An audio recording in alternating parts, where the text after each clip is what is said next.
Napalingon si Daria mula sa kusina nang bumukas ang pintuan.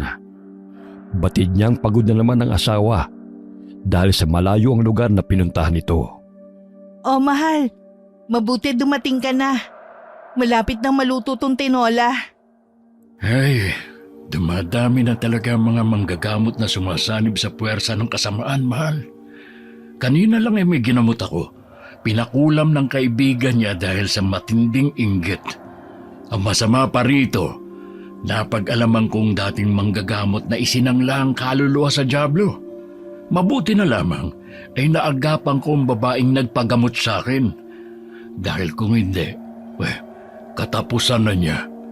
Hinang-hina at halos butot balat na rin. Paano ba naman malaki ang ibinabayad ng mga kliyente nila? Ipinagpalit ang dignidad sa pera. Karamihan sa mga kakilala mo sumanib na sa kasamaan. Iilan na lang kayo nasa panig ng kabutihan. Kaya nga ang mga itinuro ko sa iyo ay huwag mong kalimutan. Hindi sa lahat ng panahon ay nasa tabi niyo ako at maililigtas ko kayo. Alam mo, mahal, pinipilit nila akong sumanib sa kapatiran nila. Ngunit pinaninindigan ko ang aking pinaniniwalaan. Ayokong ipagwalang bahala ang itinuro ng aking mga magulang. Gusto ka nila maging masama katulad nila? Naku, wag mong gagawin yun, mahal ha. Ang paggawa ng kabutihan ng tanging may tuturo natin sa anak natin. Ayoko lumaki siya sa baluktot ng mga paniniwala at kasamaan. Siguro pinipilit ka nila dahil alam nila na isa kang mahusay na antingero at manggagamot. Basta mag-iingat ka ha. Dahil gagawa ng paraan ng mga kalaban para matalo ka. Kaya maging ikaw ay dapat na maging handa anumang oras. Hindi natin alam kung kailan sasalakay ang mga kalaban. Lalo na ngayon, natagpuan ko ang 3 mutya ng batong bantiling sa loob ng kuweba. Kusa silang nagpakita sa akin. Ilang araw na ring napapagawi ang ibang antingero doon, ngunit wala silang natatagpuan. Sadyang mapili lang talaga ang mga engkantadong gabay kung sino ang gusto nilang makapagtangan ng mutya. O sige na, kumain ka na. Para naman kahit papano makalimutan mo yung mga alalahanin dahil sa sarap ng niluto ko. Tatawagin ko muna si Moni sa kwarto para sabay-sabay na tayong makakain. Isang mahusay na manggagamot at antingero si Tilong na nagmula sa lahi ng mga babaylana. Isa siya sa kinatatakutan ng mga masasamang loob sa kanilang baryo. Kabilang na roon ang mga nilalang na may taglay na mahikang itim at naghahasik ng kasamaan. Gayunpaman ay maraming dumadayo sa kanya upang humingi ng tulong. Kaya't yun ang naging dahilan upang siya'y kainggitan at kainisan ng iba pang mga manggagamot. Habang tumatagal, lalong sumasarap ang luto mo, mahal. Kaya siguro hinihingal na ako sa paglalakad dahil tumataba na ako. Oo nga po, Nay. Tumaba na po si tatay. May bilbil na po siya, oh. Paano ba namang hindi magkakabilbil? Napapadalas ang luto ng nanay mo Napalitan na tuloy ng taba ang makisig at matipon kong katawan. Hindi naman nagkalaman lang. Pero hindi ka naman sobrang mataba. Doon na rin naman ako papunta. Basta, kumain lang kayo ng kumain. Marami pang natira sa kaldero. Siya nga pala, mahal. Maaari ba akong magpagawa sa iyo ng langis? Kaunti na lang kasi natitirang langis sa boteng ginagamit ko At saka mas epektibo ang panggagamot ko kapag ikaw ang gumagawa nun. May kakayahan din kasi ang kamay mong magpagaling Sus, binobola mo lang ako. Sige na nga. Puwera biro Totoong sinasabi ko. At saka alam kong maalam ka din sa panggagamot. Kaso nga lang hindi ka lang talaga naturuan ng lolo mo noon. Wari ko ngayon ikaw ang nagmana ng kakayahan niya sa panggagamot Kaso nga lang, namatay na maaga. Kaya nga, tay. Ikaw nang naging guro ni nanay Alam mo, tay, kanina, napilayan si Kalong. Ginamot ni nanay. Akalain mo, nakalakad agad. Totoo? Opo, ang galing nga ni nanay Paano ba naman kasi ang lilikot ng mga batang yun? Mabuti na lang at hindi napuruhan. Konting pilay lang sa paa. Simple man ang kanilang pamumuhay. Ngunit punong-puno naman ng kasiyahan at pagmamahalan ng kanilang tahanan. Sa murang edad na 8 ay natuto na si Moni sa mga gawaing bahay. Kaya't hindi na nahihirapan si Daria. Nay, ako na po maghuhugas ng pinagkainan natin at magpupunas ng lamesa. O sige anak, gagawa pa ako ng langis na kailangan ng tatay mo. Tulungan mo na lang ang nanay mo sa pagliligpit, anak. Ipapasok ko na lang ang mga galon ng tubig. Ilang sandali umakyat ng hagdan si Tilong. Nagsindi siya ng pulang kandila upang magsagawa ng orasyon. Sa gayon ay mapalakas ang bisa ng mga mutya ng batong bantiling. 3 klase ang mga bato. Kulay itim, puti at pula. Ngunit magkaiba ang mga taglay na bertudes na kapangyarihan ng mga ito. Maraming nagkaka-interes sa mga mutyang ito. Hindi lang pala isang naroon sa kuweba, kundi 3 pa. Mabuti na lang at naunahan ko sila. Kung ang mga kalaban na nakatagpo nito, natitiyak kong lahat ng mabubuting manggagamot ay magiging sunod-sunuran sa kanila. Ngunit hindi pa sapat ang lakas ng mutyang ito. Kailangan pang patakan ng langis na may orasyon. Bahagyang napatigil si Tilong sa pag-uusal ng orasyon nang maramdaman na may taong nakamasid sa kanya mula sa kadiliman. Agad niyang inilagay sa pulang tela ang 3 mutya at itinago sa maliit na kahon. Mahal, pinalalamig ko na ang langis. Maya-maya pwede na yung isalin sa mga bote.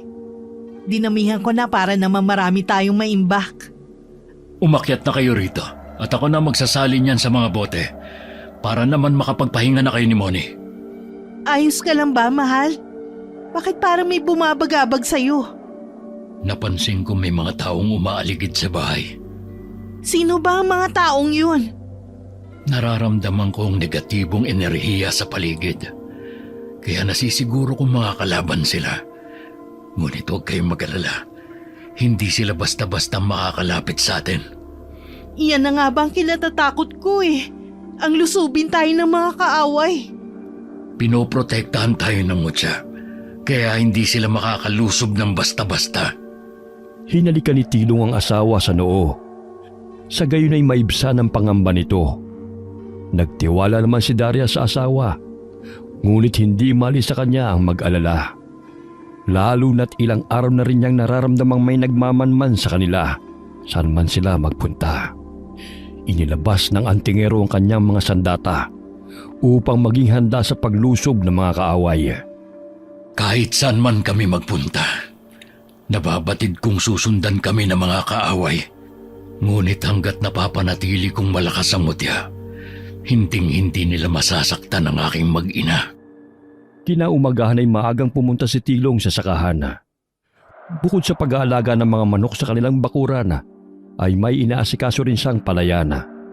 Katulong niya roon ang bayaw na si Errol. Sumapit ang hapon. Habang nagpapahinga sila ni Errol sa kamalig, ay patakbong tinungo ni Imong ang kanilang kinaroroonan.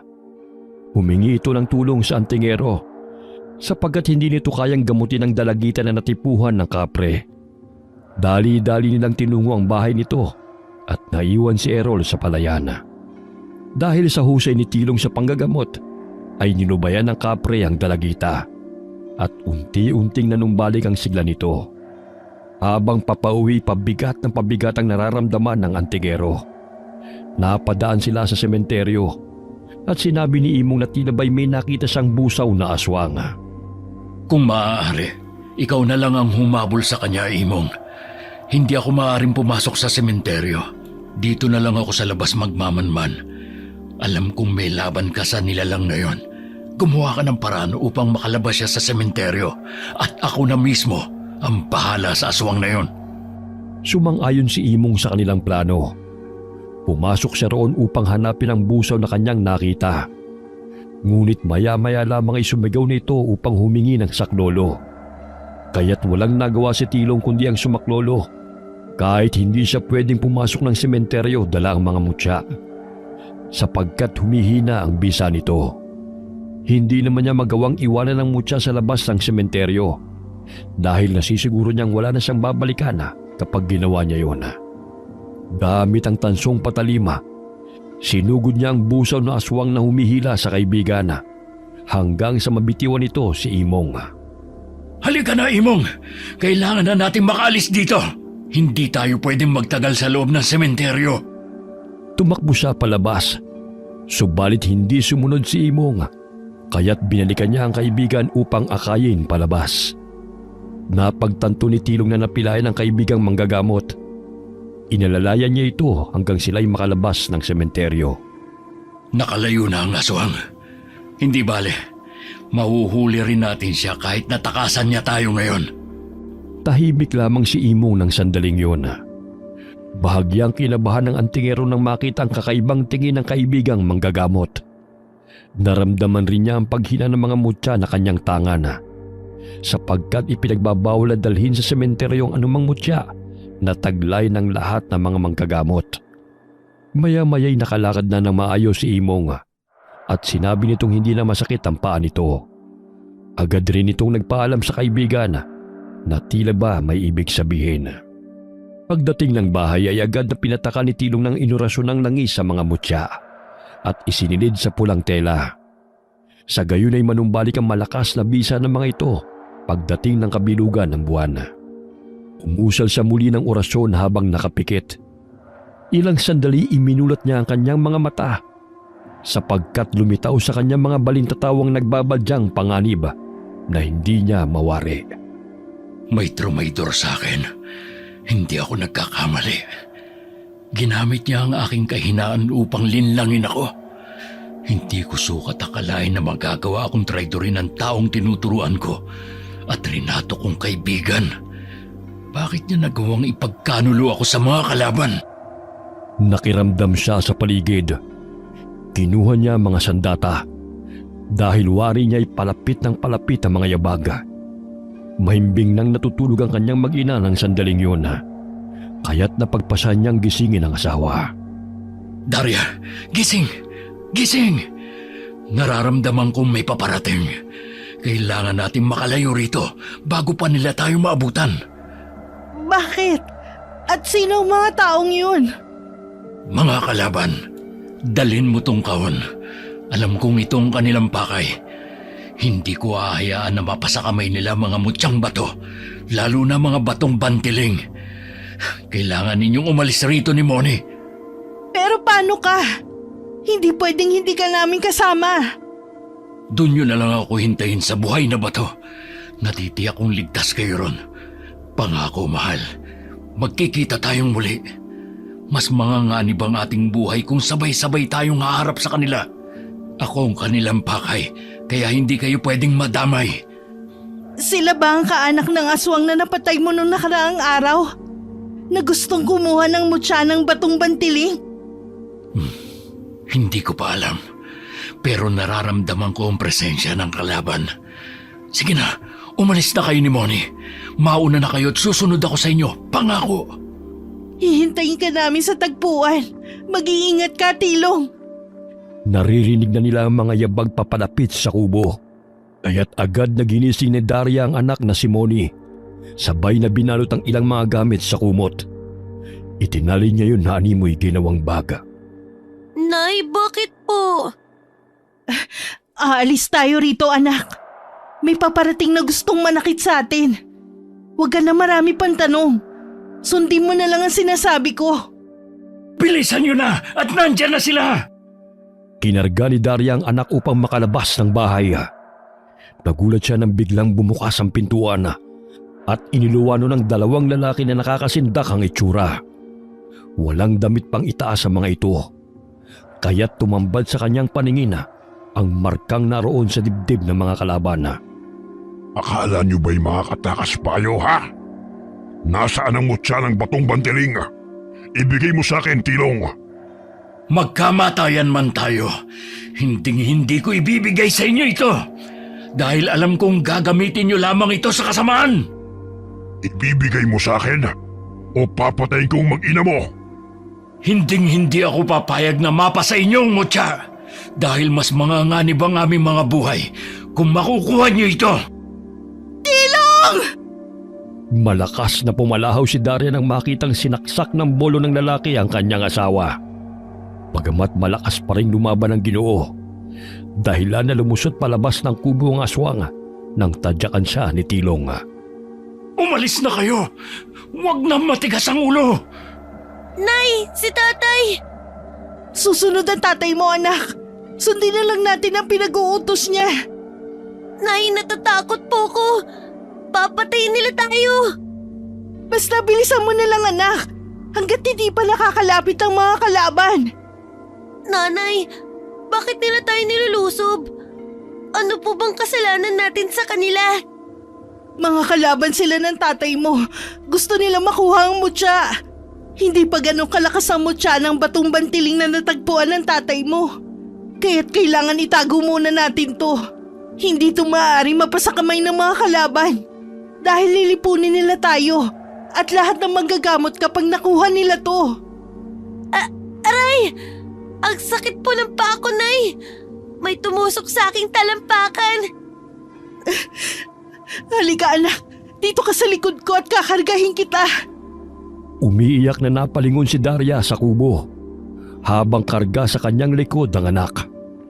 Mula sa bintana ay naaninaw niyang pinipigilan pa ng kanyang asawang si Tilong ang isang aswang na gustong humabol sa kanila, habang inuunday naman siya ng saksak ng isa pang aswang na kasama nito. Mapatayin niyo man ako, pero hindi mapapasa inyo mga mutyang hinahanap ninyo. Natapos ko na ang orasyon na siyang magpapalakas sa kapangyarihan ng mga mutya. Akala niyo ba'y makukuha niyo ang mutya? Pwes, hindi ako papayag na mapasa inyo ang mga yun! Gaano ka nakakasiguro na hindi namin makukuha ang mga mutya? Papatayin din namin ang mag-ina mo! Hindi ninyo magagawa yun. Simula pa noon, ramdam kong mga huwad kayong manggagamot. Imbis na gumaling ang mga tao, mas lumalala ang kanilang mga sakit. Ganun na ba talaga kayo kababaw? Kaya nakayanan ninyong sumalib sa dyablo para lang sa kapangyarihan na walang hanggan na sinasabi ninyo. Ang dami mo pang sinasabi. Hindi ka nasisikatan pa ng araw. Bukas na bukas ay pagkaaguluhan ng mga tao ang kinikilala nilang magaling na manggagamot. Yun nga lang, malamig ka ng bangkay. Mamamatay akong may paninindigan. Hindi katulad niyong mga duwag. Sinusumpa ko mula sa aking bangkay na hindi ko kayo hahayaang magtagumpay. Itong sayo! Akala ko ba'y ikaw ang pinakamahusay ng manggagamot at antingero? Bakit humina ka na yata? Nagpadaig ka pa sa iyong emosyon. Kaya't yun ang nagpahamak sa'yo. Nakakaawa ka. Dahil nakayanan kang traidorin ng taong pinagkatiwalaan mo. Alam mo kung bakit nagawa niya yun sa'yo? Dahil gusto niyang higitan ka. Kaya nga maging siya'y sumapi na sa amin. Napakatanga mo rin. Hindi kayo magtatagumpay. Tandaan niyo yan. Sumusuka ng dugo ang manggagamot dahil sa dami ng sugat na natamo niya. Muling itinarak ng aswang ang bolo sa bandang dibdib ni Tilong, dahilan na unti-unti siyang nawala ng buhay. Bagamat bago pa man huminto ang kanyang paghinga, ay naaninaw niya ang markang bilog na may mata sa gitna sa dibdib ng kanyang kalabang aswang, katulad sa mga kalalakihang kanyang nakalaban noong nakarang araw. Ang tapang mo. Walang silbi ang pagiging magaling mong antingero sa puwersa namin. Ang pagkakamali mo lamang ay ang sumalungat ka sa kagustuhan ni Pinuno. Samantala, Kailangan na nating makalayo dito. Pinatay nila ang tatay mo, anak. Nay, natatakot ako. Paano kung maabutan nila tayo? Hindi ako papayag na masaktan ka nila. Ibinuwis ng tatay mo ang buhay niya para iligtas tayo. Alam kong pinagplanuhan nila ang pagpatay sa tatay mo, anak. Lalo na humina ang mutyang tangan niya. Sa palagay ko, may nagawang ipinagbabawal ang tatay mo. Kaya tumina ang kapangyarihan ng mga mutya. Yun ang dahilan kaya nagawang salakayin tayo ng mga kalaban. Sa susunod pa na kabilugan ng buwan magkakaroon ulit ng lakas ang mga mutyang to. Kapag ipinagpatuloy ko ang nasimulang orasyon ng tatay mo. Nay, papalapit na po sila. Ano na pong gagawin natin? Magtago muna tayo dun sa Serantulay. Huwag na huwag kang gagawa ng ingay, ha? Opo, Nanay. Tinakpan ni Daria ang bibig ng anak. Naririnig niya ang humahangos na mga aswang na naghahanap sa kanila. Napapikit siya ng mga mata habang yakap-yakap ng mahigpit si Moni. Hanapin mo sila! Nasisiguro kung hindi pa sila nakakalayo. Diyos na mahabagin, tulungan niyo po kaming makaligtas. Hindi ko po kakayanin na mapahamak pati si Moni. Lintik! May mga taong paparating. Tayo na! Bago pa nila tayo makita. Babalikan na lang natin ang mag-inang yon. Nay, malis na po ba sila? Shh! Huwag kang maingay. Pero ramdam ko nakalayo na sila. Dahil may mga taong paparating. Babalik pa po ba tayo sa bahay, Nay? Hindi na muna. Dahil hindi pa natin alam kung sino kalaban ng tatay mo. Marahil isa sa mga kakilala niya at gusto siyang pagbagsakin. Hayaan na lang muna natin ang mga tao. Nasisiguro kung nandun naman ang Tio Errol mo eh. Hindi niya pababayaan ang bangkay ng tatay mo. Masakit man sa damdamin ni Daria na hindi asikasuhin ang burol ng asawa. Nasisiguro naman niyang naroon ang kanyang kapatid na si Errol. Sapagkat bukod sa magbayaw ang dalawa, ay matalik din itong magkaibigan mula pa pagkabata. Naging palaboy-laboy silang mag-ina simula ng araw na yon. Nay, saan na po tayo titira? Hindi ko pa alam sa ngayon, anak. Wala rin naman akong mapupuntahan bukod sa baryo natin eh. Pero manganganib din ang buhay ng tiyong mo kung sa kanila tayo manunuluyan. Kaya kailangan nating pansamantalang lumayo sa baryong to. Nay, bago po sana ilibing si tatay, gusto ko po siyang makita. Ako rin naman, anak. Pero alam kong umaaligid lang ang mga salarin na pumaslang sa tatay mo. Hindi sila pangkaraniwang tao. Kaya kailangan nating magdoble ingat. Pati kasi buhay natin nanganganib eh. Hindi pa ganun kalakas ang mutya na iniwan ng tatay mo. Dahil hindi pa sumasapit ang kabilugan ng buwan. Mamimiss ko po si tatay, Nay. Mahal na mahal ko ang tatay mo, anak. Kahit ako sobrang pangungulila sa pagpanaw niya. Hindi ko hayaan na mawalan ng saysay ang pagkamatay niya. Hahanapin ko kung sino ang pumatay sa kanya. Nay, may tao. Magtago ka, anak. Baka makita ka. Parang si Chong Error po yun. Oo nga. Sandali. Kakausapin ko siya. Nagulat si Errol nang makita ang itsura ng kapatid. Ganun na lamang ang pag-aalala nito kay Daria at kay Moni. Daria, Moni, mabuti lang at ligtas kayo. Tinatanong ako ng mga tao kung nasaan na kayo. Ang sinasabi ko hindi ko alam. Huwag na muna kayong bumalik sa bahay nyo dahil may mga taong naghahanap sa inyo. Kung maaari sana, maging lihim lang natin ang pagkikitang to, Errol. Hindi ko pa kasi alam kung sino ang kalaban eh. Dahil marami nagtatangka nun sa buhay ni Tilong. Karamihan mga nakalaban niyang mga huwad na manggagamot. At mga kliyente ng mga yun na gustong pumatay sa mga inosenteng tao. Mga kinalaban niya para puksain ang mga kasamaan nila.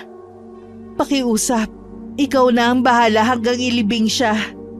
Nanganganib ang buhay namin ni Moni. Pangako, malaman ko lang talaga kung sinong trumaydor kay Tilong. Titiyakin kong pagbabayaran niyang lahat ng to. Pinaghihinalaan ko si Imong dahil minsan ko nang narinig sa bibig nun na gusto niyang tangkilikin siya ng mga tao katulad ni Tilong. Kung mapapatunayan ko lang talaga na may kinalaman siya sa pagkamatay ng kaibigan ko, hindi ako magdadalawang isip na paslangin siya. At siya rin ang sumundo kay Tilong sa palayan bago maganap ang paglusob sa bahay niyo. Pag-isipan natin ang lahat ng mga hakbang na gagawin natin, Errol. Huwag tayong magpadalos-dalos. Lalo na may mga matang nakamasid sa bawat kinikilos natin. Sa ngayon kailangan na muna namin ni Moni na makalayo rito. O ito, may konting pera pa ako rito. Pagpasensyahan nyo na lamang to. Basta mag-ingat kayo, Daria. Moni, ha? Maraming salamat sa tulong mo, Errol. Hindi ko alam ang gagawin kung wala ka. Magpakatatag kayo mag-ina. Ako na ang bahala sa burol ni Tilong. Sige na, umalis na kayo rito. Bago pa may makakita sa inyo. Maluhaluhang niyakap ni Errol ang bunsong kapatid na si Daria. Maging siya'y nangangamba sa kaligtasan ng mag-ina. Tinapik-tapik ng lalaki ang balikat ng kapatid hanggang sa lumayo na ang mga ito. Napapailing na lamang si Errol dahil sa labis na awa sa kapatid. Sa kabila ng pagiging mabuti ng mga ito sa mga tao, ay nagawan pa sila ng kasamaan. Nay, napag-alaman na po ba kung sinong pumatay kay tatay? Hindi pa, anak. Kahit ang tiyo Errol mo hindi pa rin makapaniwala hanggang ngayon. Alam mo namang matalik na kaibigan niya ang tatay mo. Mas matagal ang pinagsamahan nila kaysa sa amin. Mula pa pagkabata magkaibigan na sila. Pati siya tinatanong kung nasan na raw tayo. Pero wala naman siya maisagot. Namimiss ko na pong makipaglaro sa mga pinsan ko, Nay. Pagpasensyahan mo na muna sa ngayon, ha? Kailangan nating makalayo para pati sila hindi manganib ang buhay. Kapag naayos na ang lahat at tatagpuan ko na kung sino ang pumatay sa tatay mo, makakasama rin natin sila. Sige na, halika na. Para marami-rami tayong makakalakal ng mga basura. Napadpad ang mag-ina sa bayan. Wala silang matutuluyan doon. Kaya sa gilid sila ng kalsada natutulog katabi ng mga gusali. Palaboy-laboy sila, bit-bit ang mga gamit at napagkakamalampang mga badyaw. Nay, binigyan ako ng ali ng nilagang mais. May makakain na po tayo. Anak, hindi mo naman kailangan humingi. Marami-rami naman ang kalakal natin dito. Mamaya ibebenta natin to sa junk shop para may pambili tayo ng pagkain. Hindi ko naman po to hiningi. Nilinis ko kasi ang harapan ng pwesto niya at tinulungan ko siyang magtapon ng mga basura. Kaya't ibinigay niya to sa akin. Mabuti naman kung ganon. Nay, sana po makabalik na tayo sa bahay natin, no? Para hindi na po tayo palaboy-laboy at napagkakamalang nanlilimos.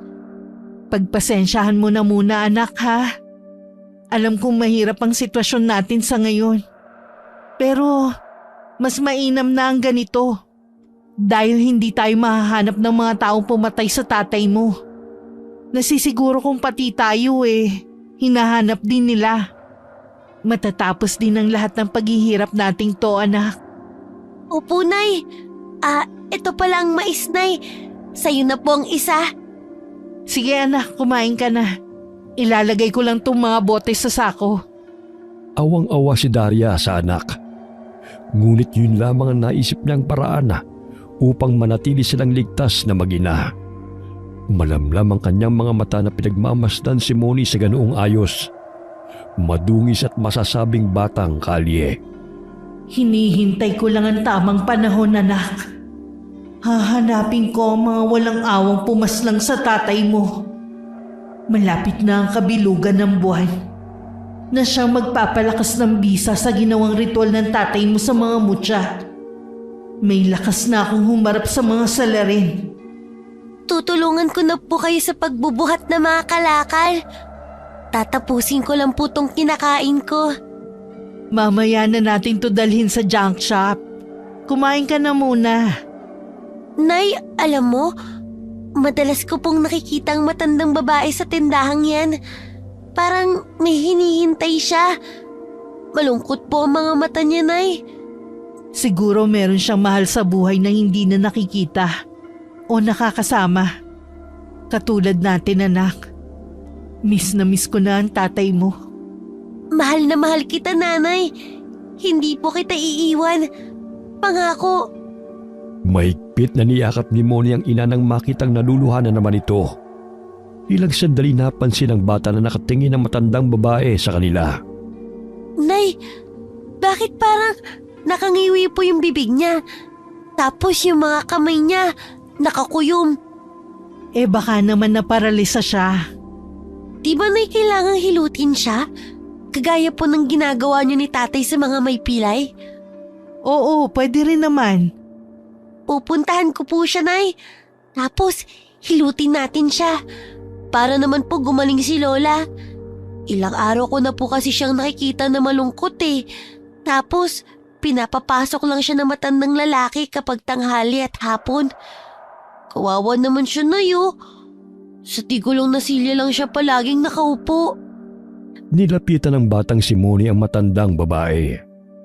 Nasa labas ng munti nilang sari-sari store na tila may hinihintay. Magandang araw po, Lola. Kamusta po kayo? Bahagyang napangiti ang matandang babae. Ilang sandali pa'y lumapit ang asawa nito at kinausap si Moni. Oh, iha. Magandang araw sa'yo. May bibiling ka ba? Ay wala ho, Lolo. Wala naman po akong pera eh. Pero gusto ko lang po sana makipag-usap kay Lola. Dahil malungkot po siya. Tsaka magaling po si Nanay maghilot. Pwede po namin hilutin si Lola. Naku, makulit ka rin bata ah. Kayong mag-ina ang madalas kong napapansing natutulog dito sa labas ng tindahan ko kapag nakasarado na. Pasensya na po, Lolo. Wala po kasi kaming matutuluyan. Ay, Lolo, pagpasensyahan niyo na ang kakulitan ng anak ko, ha? Aalis na ho kami. Nakakaabala na po tong anak ko sa inyo eh. Ay, hindi naman iha. Kumain na ba kayo? Naku, nakakaya naman po sa inyo. Tsaka wala po kaming perang pambayad. Ay, huwag nyo nang alalahanin pa ang pambayad. Pumasok na kayo rito upang makakain na kayo. Ilang araw ko nang napapansin na nililinis ninyo ang labas ng tindahan. Hindi kagaya ng ibang pulubi na nagkakalat matapos na makalatag ng karton sa tapat ng tindahan ko. Ay, hali kayo. Pumasok kayo rito. Wow! Ang daming pagkain! Napapangiti si Lolo Jose sa reaksyon ng batang si Moni. Maging ang asawa niyang si Milagros na hirap makapagsalita. Muli niyang nasilayan ang kasiyahan sa mga mata nito. Mukhang masaya kang may bisita tayo, mahal ah. Lola, gusto niyo po bang hilutin ko ang inyong mga kamay at paa? Para naman po makapaglakad kayong muli. Ay, hindi na nakapagsasalita yang si Milagros, buhat ng maparalisa. Eto na ang kanin at sinigang na isda. Ay, kumain lang kayo. Maraming salamat po sa inyo. Ay, tawagin mo na lamang akong Tatay Jose. Maraming po salamat sa inyo, Tatay Jose. Walang anuman, iha. Alam kong mabait kayong mag-ina. Tsaka ilang araw ko pa lang kayong nakikita rito. Ano ba ang mga pangalan ninyo? Ako po si Dana at ito pong anak ko si Annie. Pagsisinungaling niya. Sa isip niya ay kailangan niyang ibahin maging ang kanilang pangalan upang kung may maghanap man sa kanila ay hindi sila matutunton. Batid niyang hindi kalaban si Lolo Jose dahil magaan ang pakiramdam niya sa matanda. Ngunit kailangan niyang magsinungaling sa totoo nilang pagkatao. Maging ang mga ito'y may kinukubling lungkot katulad niya. Marami-rami mga batang nanlilimos dito. Pero kay Ani pa lang nagkaroon ng sigla itong si Milagros. Paano ba naman? Kasing bibo niya ang aming apo na si Andrea. Kaso nga lang maagang pumanaw kasama ang kanyang mga magulang. Kung hindi po ninyo mamasamain ano po ba nangyari, Tatay Jose? Isang sundalo, nag-iisa naming anak. Dito na nanirahan ng kanyang mag-ina kasama namin. Kaso nga lang, bumisita sa kampo nila mag-ina ni Joseph. May rest house naman ang mga sundalo ron para sa miyembro ng pamilya. Ngunit nagimbal kami isang araw nang mabalitaan namin mula sa kanyang mga kasamahan na nilusob sila ng kalaban. Hindi normal na mga tao, kundi wari nila yung mga kulto. Bago mamatay si Joseph, nabaril niya ang isang lalaki at binawian ng buhay. May markang mata sa dibdib. Siguro tanda yun ang kanilang kapatiran. Namatay si Andrea at Angela na nawawala ang kanilang mga puso. Pinaghihinalaan ko ang mga aswang ang lumusob sa kampo, hindi mga rebelde. Kaya inatake sa puso yang si Milagros nang malaman na nangyari sa pamilya ng aming anak. 3 taon na nakalilipas. Maging ako'y hindi makapaniwala magpahanggang ngayon. Sariwa pa rin ang sakit. Kaya nga kahit papaano hindi ko pinasara ang tindahan na ito para naman malibang naman kami. Hindi maikubli ang lungkot at pangungulila na itinatago ni Lolo Jose. Tumayo ito mula sa pagkakaupo at tinungo ang mesa kung nasaan nakapatong ang larawan. Eto sila, iha. Walang sasakit pa sa magulang na mauunang ilibing ang kanyang mga anak. Kaya tanging kami na lamang ni Milagros ang lumalaban sa buhay. Wala na rin kaming balita tungkol sa grupo na sumugod sa kampo ng mga sundalo. Totoo po yan, Tay. Wala na pong sasakit pa sa namatayan. Nay, ubos ko na po ang pagkain ko. Ako na ho ang maghuhugas ng pinagkainan natin. Sige anak, tutulungan na lang kitang ligpitin to. Napakaswerte mo naman sa anak mong ito, iha. Napakabait at masipag pa. Opo. Mabait po talagang bata si Annie. Yun nga lang makulit din. Normal lang sa bata ang makulit. Siya nga pala. Di ba wala kayong matutuluyan? May lumang silid dyan sa gilid ng tindahan ko. Ginawa ko na lang na bodega. Pwede ninyong linisin at doon na tumira. Mahirap na magpalaboy-laboy. Marami pa namang masasama ang loob. Kung hindi po kalabisan, Tay, tatanggapin ko po ang alok ninyo. Huwag po kayong mag-alala. Tutulong po kami sa inyo sa gawain. Maraming salamat po talaga, Tatay Jose. May titirhan na po tayo, Nay. Hindi na po tayo pag-alagala sa kalsada. Oo, anak. Agad nilang nilinis ang maliit na bodega upang gawing silid. Pinagpatong-patong nila ang mga karton upang yun ang kanilang matulugan. May sariling pintuan naman yun at hindi sila makakaabala sa mag-asawa kung sakaling maglabas-masok sila sa kanilang silid. Ayan, Nay. Maayos na pong tignan at may magandang tutulugan na po tayo. Kahit papano hindi pa rin tayo pinapabayaan ng Diyos, anak. Anak, may pakiusap lang sana ako sa'yo. Alam ko masama ang magsinungaling, pero kailangan nating gawin to para sa kaligtasan natin. Lalo na, pwedeng hinahanap tayo ng mga taong pumaslang sa tatay mo hanggang ngayon. Iniba ko ang pangalan natin na magpakilala ko kay Lolo Jose. Kung maaari Ani na muna ang pangalan mo. At ako si Dana. Para hindi tayo agad makilala ng mga kalaban natin. Sige po, Nanay. Naiintindihan ko po. Paparating po si Lolo Jose. Mabutit na tapos na kayo sa paglilinis.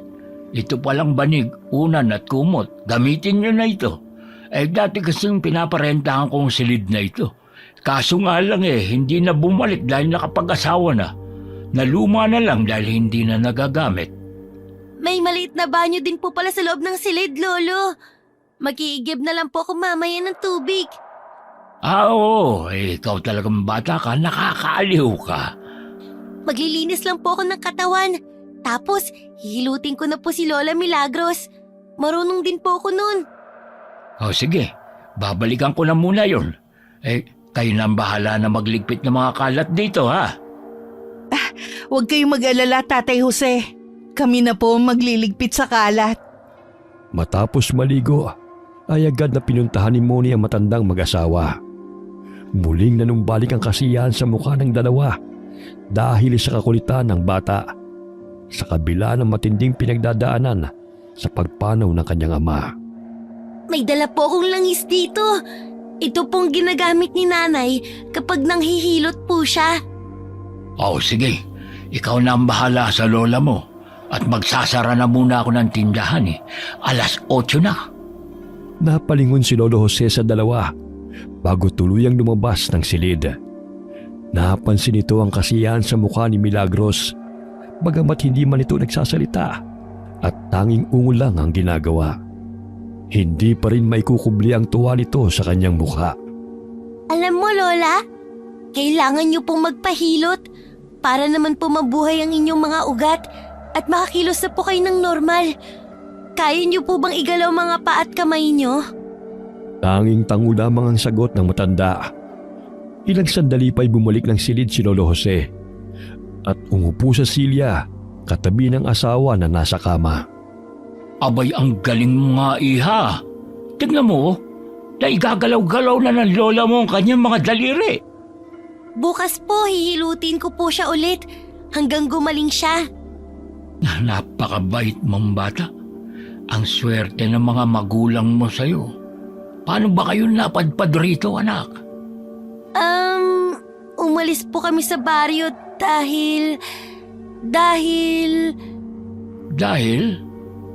wala po kami pambayad sa upa. Pagsisinungaling ni Moni. Pinaalalahanan siya ng kanyang ina na walang sino man ang dapat makaalam sa nangyari sa kanila, lalo na't may mga taong naghahanap sa kanilang mag-ina. Ganun ba? Ay di dumito na kayo ng nanay mo. Wala namang kaming kasama eh. Tsaka matanda na kami. 2 na lang kaming nakatira rito sa bahay. Sasamahan ko po si Lola. Para naman po hindi na siya mag-isang nakaupo sa labas ng tindahan. Malungkot po kasi ang mag-isa eh. Tama, anak. Malungkot talagang mapag-isa. Samantala, tumingala si Daria sa kalangitan. Natatanaw na niya ang maliwanag at bilog na buwan. Nararamdaman ko na ang muling pagbabalik ng lakas ng mga mutya. Ito na ang tamang panahon para makakilos ako ng maayos. Dahil sa gabay ng mga batong to, hahanapin ko ang mga pumatay sa iyo, Tilong. Hindi ako titigil hanggat hindi nila pinagbabayaran ng ginawa nila sa iyo. Babalik ako sa baryo at sisingilin ko sila. Binuksan ni Moni ang kanilang silid. Nadatnan niyang nakaluhod ang ina habang nakatanaw sa labas ng bintana. Tumingala siya sa kalangitan nang mapansin niya na bilog na ang buwan. Nabilugan na ng buwan. Ito na ang hinihintay ni nanay. O anak, natapos mo na bang hilutin si Lola Milagros? Opo, Nay. Bukas na bukas pupunta tayo sa junk shop. Marami-rami kasing mga plastik at karton ang nailigpit natin.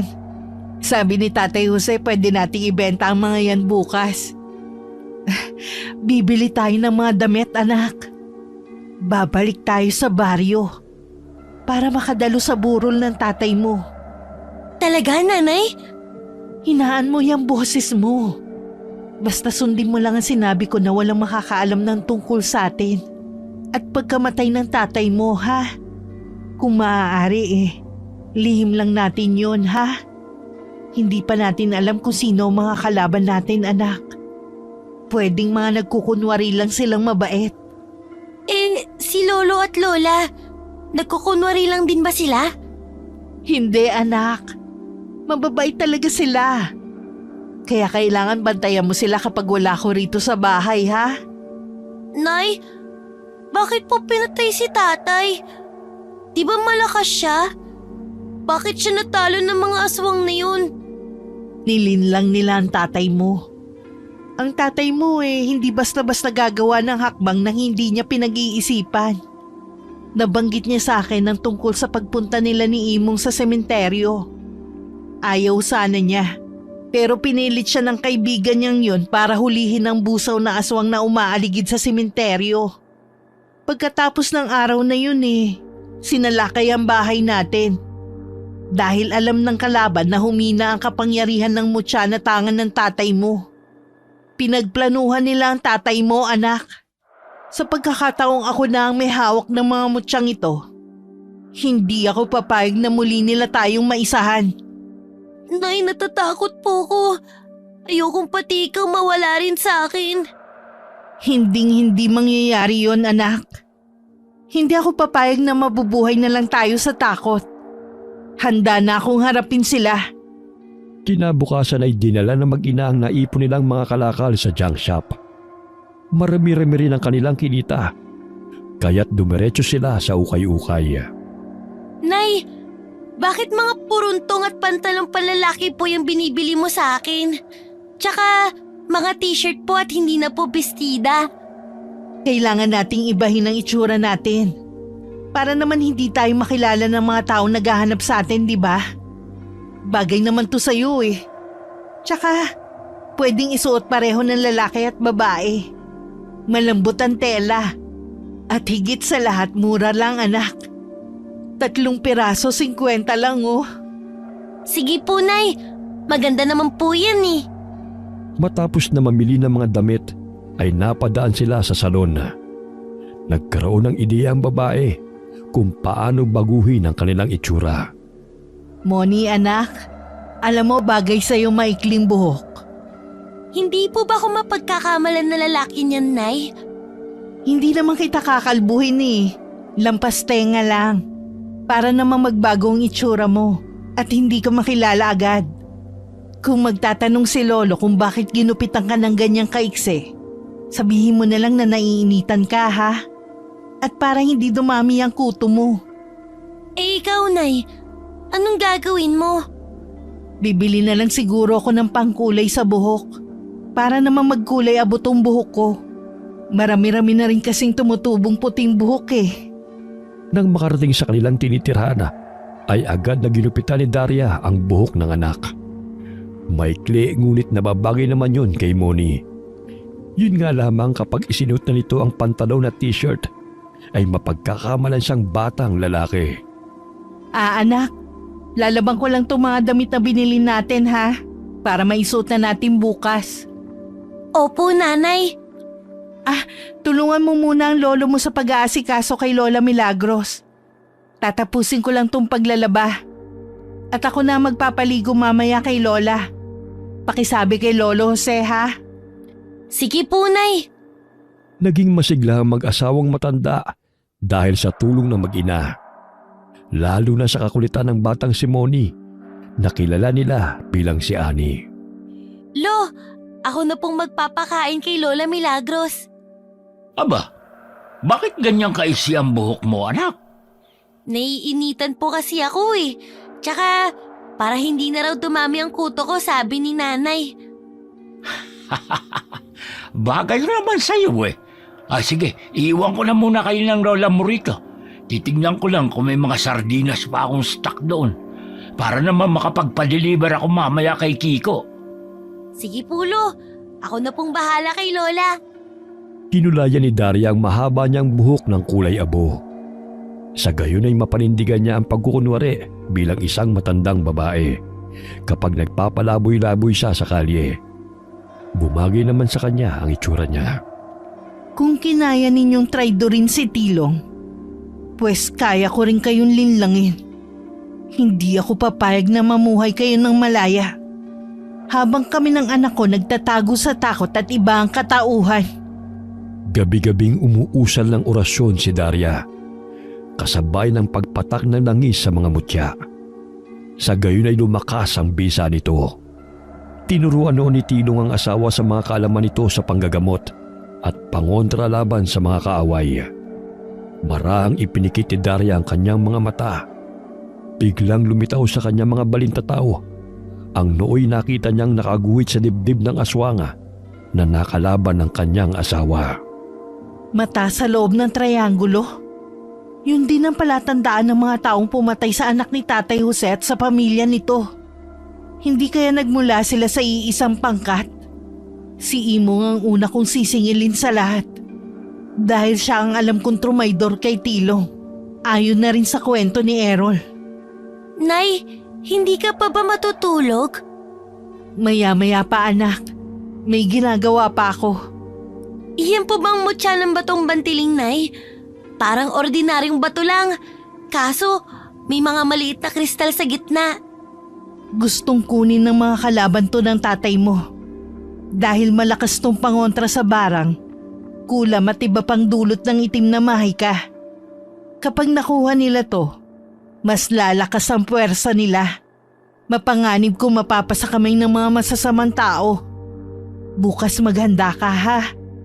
Magpapaalam tayo kay Tatay Jose na aalis tayo. Bibisita tayo sa burol ng tatay mo. Talaga po, Nay? Pero sa isang kondisyon, magiging batang lalaki ka.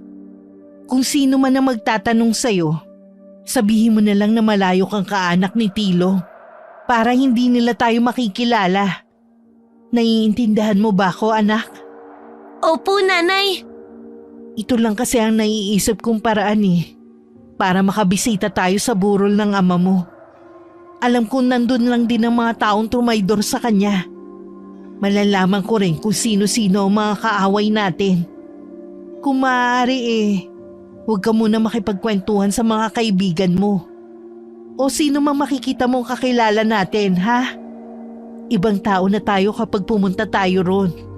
Walang kilala kundi tangi ang Tio Errol mo lang. Dahil siya lang ang mapagkakatiwalaan natin.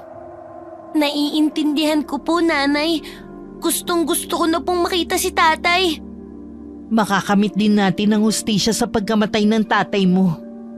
Sa ngayon, tayong dalawa na lang muna ang nakakaalam ng buong katotohanan.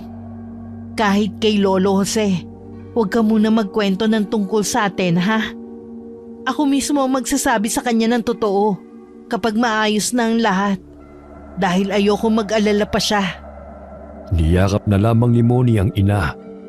Sa mura niyang isipan ay matindi na ang kanyang pinagdaanan. Ngunit dahil sa tulong at mahusay na pagpapaliwanag ng ina, ay naiintindihan naman niya ang kanilang sitwasyon. Hinahanda ko na ang mga dadalhin natin bukas. Mga pangontra sa mga kaaway sakaling may masamang mangyari sa atin doon. Nay, paano kung makilala nila tayo? Hindi nila tayo makikilala. Dahil paghuhusayan natin ang pagpapanggap, di ba? Sino mag-aakala na magiging batang lalaki ka? At ako naman isang matandang hukluban. Kaya pala pinakulayan mong buhok mo ng kulay abo. Ang galing mo naman mag-isip, Nanay. Nakikita mo ba yan tungkod ko? May nilagay akong tansong patalim sa dulo niyan. Kung sakali na magkainitan doon. Ang galing naman, Nay. Kuhang-kuha mo ang mga diskarte ni Tatay nung nabubuhay pa siya. Hindi ko nakakalimutan ng mga tinuro niya sa akin. Kinabukasan, maagang gumising ang mag-ina at inihanda nila ang kanilang mga gamit. Napansin sila ni Lolo Jose dahil maaga rin itong nagbukas ng tindahan. Oh, iya. Mukhang may pupuntahan yata kayo. Magandang umaga, Tay Jose. Maghahanap lang po ng pagkakakitaan. Nakakahiya na po kasi sa inyo Libre na nga po ang bahay na tinitirhan namin tapos iaasa pa namin ang pagkain namin sa inyo. Nako, tumutulong naman kayo rito sa amin Babalik naman po kami mamayang hapon o bukas. Sayang din po kasi ang mga kalakal na makukuha namin sa mga malalaking gusali at kalye. O sige, kayong bahala. Basta mag-iingat kayo, ha? Huwag niyo na po kaming alalahanin, Tay Jose. Babalik din naman po kami rito Bumagay kay Moni ang suit niyang kulay berdeng t-shirt at maong na shorts na lampas tuhod. Napagkakamalan siyang batang lalaki dahil sa maiksi niyang buhok at pananamit. Paano yan, Nay? Makikilala ka ng mga kababaryo natin. Dahil kulay lang naman ng buhok mo ang nagbago sa'yo Nakikita mo ba tong itlog? Ilalagay ko ang puti ng itlog sa mukha ko para kumulubot ang balat ko sa mukha. Ipinahid ni Daria ang puti ng itlog, kaya't kumuyukot ang balat nito sa mukha. Namangha si Moni dahil sa ideyang naisip ng ina. Tinungo nila ang terminal ng bus at sumakay patungo sa baryo na kanilang pupuntahan. O anak, wag mo kong tawagin nanay ha. Lola dahil isa akong matanda ngayon. Opo, Nanay. Ay, Lola pala. Bagay po sa inyong duster. Tsaka ang tungkod. Siyempre, at ang lumang bag na to na tig 10 piso. Ang talino mo, Nanay. Shh! Huwag kang maingay. Baka may makarinig sa'yo. Malayo pa lamang inatatanaw na ng mag-ina ang kanilang bahay.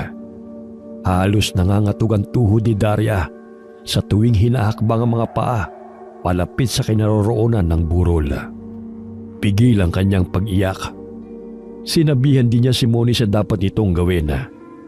Pagdating sa bahay ay agad siyang pumasok at tinungo ang kabaong kung saan nakahimlay si Tilong na ipinagtaka naman ng mga taong naroon. Hinaplos niya ang kabaong ng asawa. Hindi niya napigilang tumulo ang mga luha, kaya't napakuyom na lamang siya ng kanyang kamao. Sa muling pagbabalik ko, ibang Daria na ang kanilang makikilala. Hindi na ako katulad ng dati na binabalot ng takot at madaling malinlang. Ipaghihiganti ko ang kalapastangan ng ginawa nila sa'yo. Magandang araw po, Lola. Bago ko lang kayong nakita rito, ha. Kaibigan ako ni Tilong. Dumayo pa ako mula sa Karatig Baryo. Isinama ko lang ang aking apo. Nagulat ako na mabalitaan ko na namatay na pala si Tilong. Napakabait niyang bata. Kawawa nga po mag-ina niya. Hanggang ngayon ay hindi pa namin nababalitaan kung sinong pumatay sa kaibigan ko. Mag-iingat lang kayo, iho. Dahil umaaligid lamang ang tunay na salarin. Napabuntong hininga na lamang si Erola at nabaling ang tingin kay Imong na nooy nakaupo sa kawayang sila sa labas ng ginawang palaypay. May mga nakikita rin mga bagong mukha si Daria ng mga kalalakihan at sinasabi ng mga ito na kaibigan sila ni Tilong. Bagamat malakas ang kanyang kutob, na isa sa kanila ay ang pumatay sa kanyang asawa. Kailan ba ang libing ni Tilong, anak? Sa Miyerkules na po, Lola. 3 araw na lang pala. Sige, ipagdadasal na lang namin ang kaluluwa ng aking kaibigang si Tilong. Naway makamit niya ang hustisya na kanyang hinahanap at pagbayarin ng pumaslang sa kanya. Matalim niyang tinitigan si Imong. Batid niyang may tinatagong lihim ang lalaking ito sa kabila ng pakikiramay niya. Nabasag ang kanyang malalim na iniisip nang alukin sila ni Errol ng pagkain. Umupo sila sa pinakadulong mesa kung saan walang tao. Anak, pigilan mo ang umiyak. Doon ka na lang umiyak sa bagong bahay natin. Diba ayaw ng tatay na makita kang umiiyak? Opo. Ito, kumain ka na lang ng biskwit. Maya-maya uuwi na rin tayo. Pero Nay, gusto ko pang makasama si tatay. Katawan lang ng tatay mo namatay. Hindi ang pagmamahal natin sa kanya. Maging ang pagmamahal niya sa atin. Kaya palagi pa rin natin siya makakasama. Dahil nandito siya sa mga puso natin habang buhay. Pigil ang magkahalong emosyon ni Daria. Gusto niyang yakapin ang kabaong ng asawa. Ngunit hindi niya magawa. Gusto niyang sugurin si Imong. Ngunit tanging masakit na tingin lamang ang kaya niyang gawin sa lalaki. Ilang sandali nagpaalam na sila kay Errol. Ngunit hindi man lamang sila nakilala ng mga ito. Sige ho, Lola. Salamat po sa pagpunta niyo. Babalik ako rito, iho. Sige po. Mag-iingat po kayo. Lumakad palayo ang mag-ina. Nang makalayo na sila sa kanilang bahay, ay doon na bumuhos ang mga luha na pilit na pinipigilan ni Daria. Habang naglalakad sila, may dumaang bus sa kalsada at huminto yun sa tapat na mag-ina. Sumakay sila, bagamat hindi pa rin naaalis sa isip ni Daria ang mukha ng asawang si Tilong na naroon sa kabaong. Bugtong-mugto na ang kanyang mga mata habang nililisan ang baryo. Nay, kailan pong libig ni tatay? Pupunta po ba tayo? Sa Miyerkules sabi ng tiyong mo. Hindi na tayo pupunta sa libing niya. Nay, ang sabi mo, wag akong umiyak dahil ayaw ni tatay na makita kong umiiyak. Kaya dapat ikaw rin po. Tahan na, nanay. Hindi ko lang kasi lubos maisip na magagawa nila yun sa tatay mo. Mabuti siyang tao. Pero nagawa pa siyang pagtaksilan. Pinahid ni Daria ang kanyang mga luha nang mapansin na may taong nakatayo sa kanyang tabi. Matagal-tagal na rin nakatayo ang taong yun, kaya't tumingin siya rito. Napatras ang lalaki nang makita ang mapupula niyang mga mata at mababanagang takot ito sa mukha. Garalgal ang boses nito na magtanong kung saan sila bababa. Sa terminal lang kami, Manong. Ito na po ang bayad namin. Nay, mukhang natakot po ang konduktor sa'yo. Kanina pa po kasi siyang nakatayo sa tabi mo eh. Pero hindi mo pinapansin. Hindi naman kasi siya nagsasabi na nandyan na pala siya. Tila natakot ho yata sa ayos mo. Mukhang napagkamalan pa yata akong aswang ah. Sinuklay ni Daria gamit ng daliri ang mahaba at nagugulo niyang buhok. Natakot ang konduktor dahil sa kanyang ayos. Pagbaba ng terminal ay umikot muna ang mag-ina sa palengke. Wala namang napapansin si Daria na may sumusunod sa kanila. Nay, sinunod ko po yung mga sinabi niyo. Hindi po ako nagsalita kahit kinakausap nila ako. Inakala nilang lalaki ako at sinabi nilang baka pipiraw ako. Mabuti nga yun, anak. Bumili muna tayo ng pagkain. May natira pa naman akong pera galing sa pangangalakal eh. Uuwi na po ba tayo mamaya kina Lolo Jose? Oo, anak. Kahit papano medyo gumana ang pakiramdam ko nang nasilayan ko ang tatay mo. Nay, ayoko pong pati ikaw mawala. Mahal na mahal ko po kayo ni tatay. Namimiss ko na pong dati na magkasama tayong tatlo. Mahal na mahal ka rin namin ng tatay mo, anak. Ganyan talaga ang buhay, maraming pagbabago. Pero dapat mo ring tandaan na gumawa ng kabutihan sa kapwa. Saka dapat kilalanin mo na maigi ang lahat ng taong nakapalibot sa'yo bago ka magtiwala para hindi ka masaktan o mapahamak. Gaya po ni tatay. Oo, anak. Hindi mali ang pagiging mabuti at magtiwala. Kaya lang may mga tao talagang abusado at traidor. Biktima lang ang tatay mo ng mga taong yun. Sobrang matulungin kasi ang tatay mo eh. Pero sino mag-aakala na yun pa pala magpapahamak sa kanya? Bumili ng 2 kilong bigas at daing si Daria. Iniligay niya yun sa luma niyang baga. Inabutan pa siya ng isang alin ng barya sa pag-aakalang nanlilimos sila ni Moni.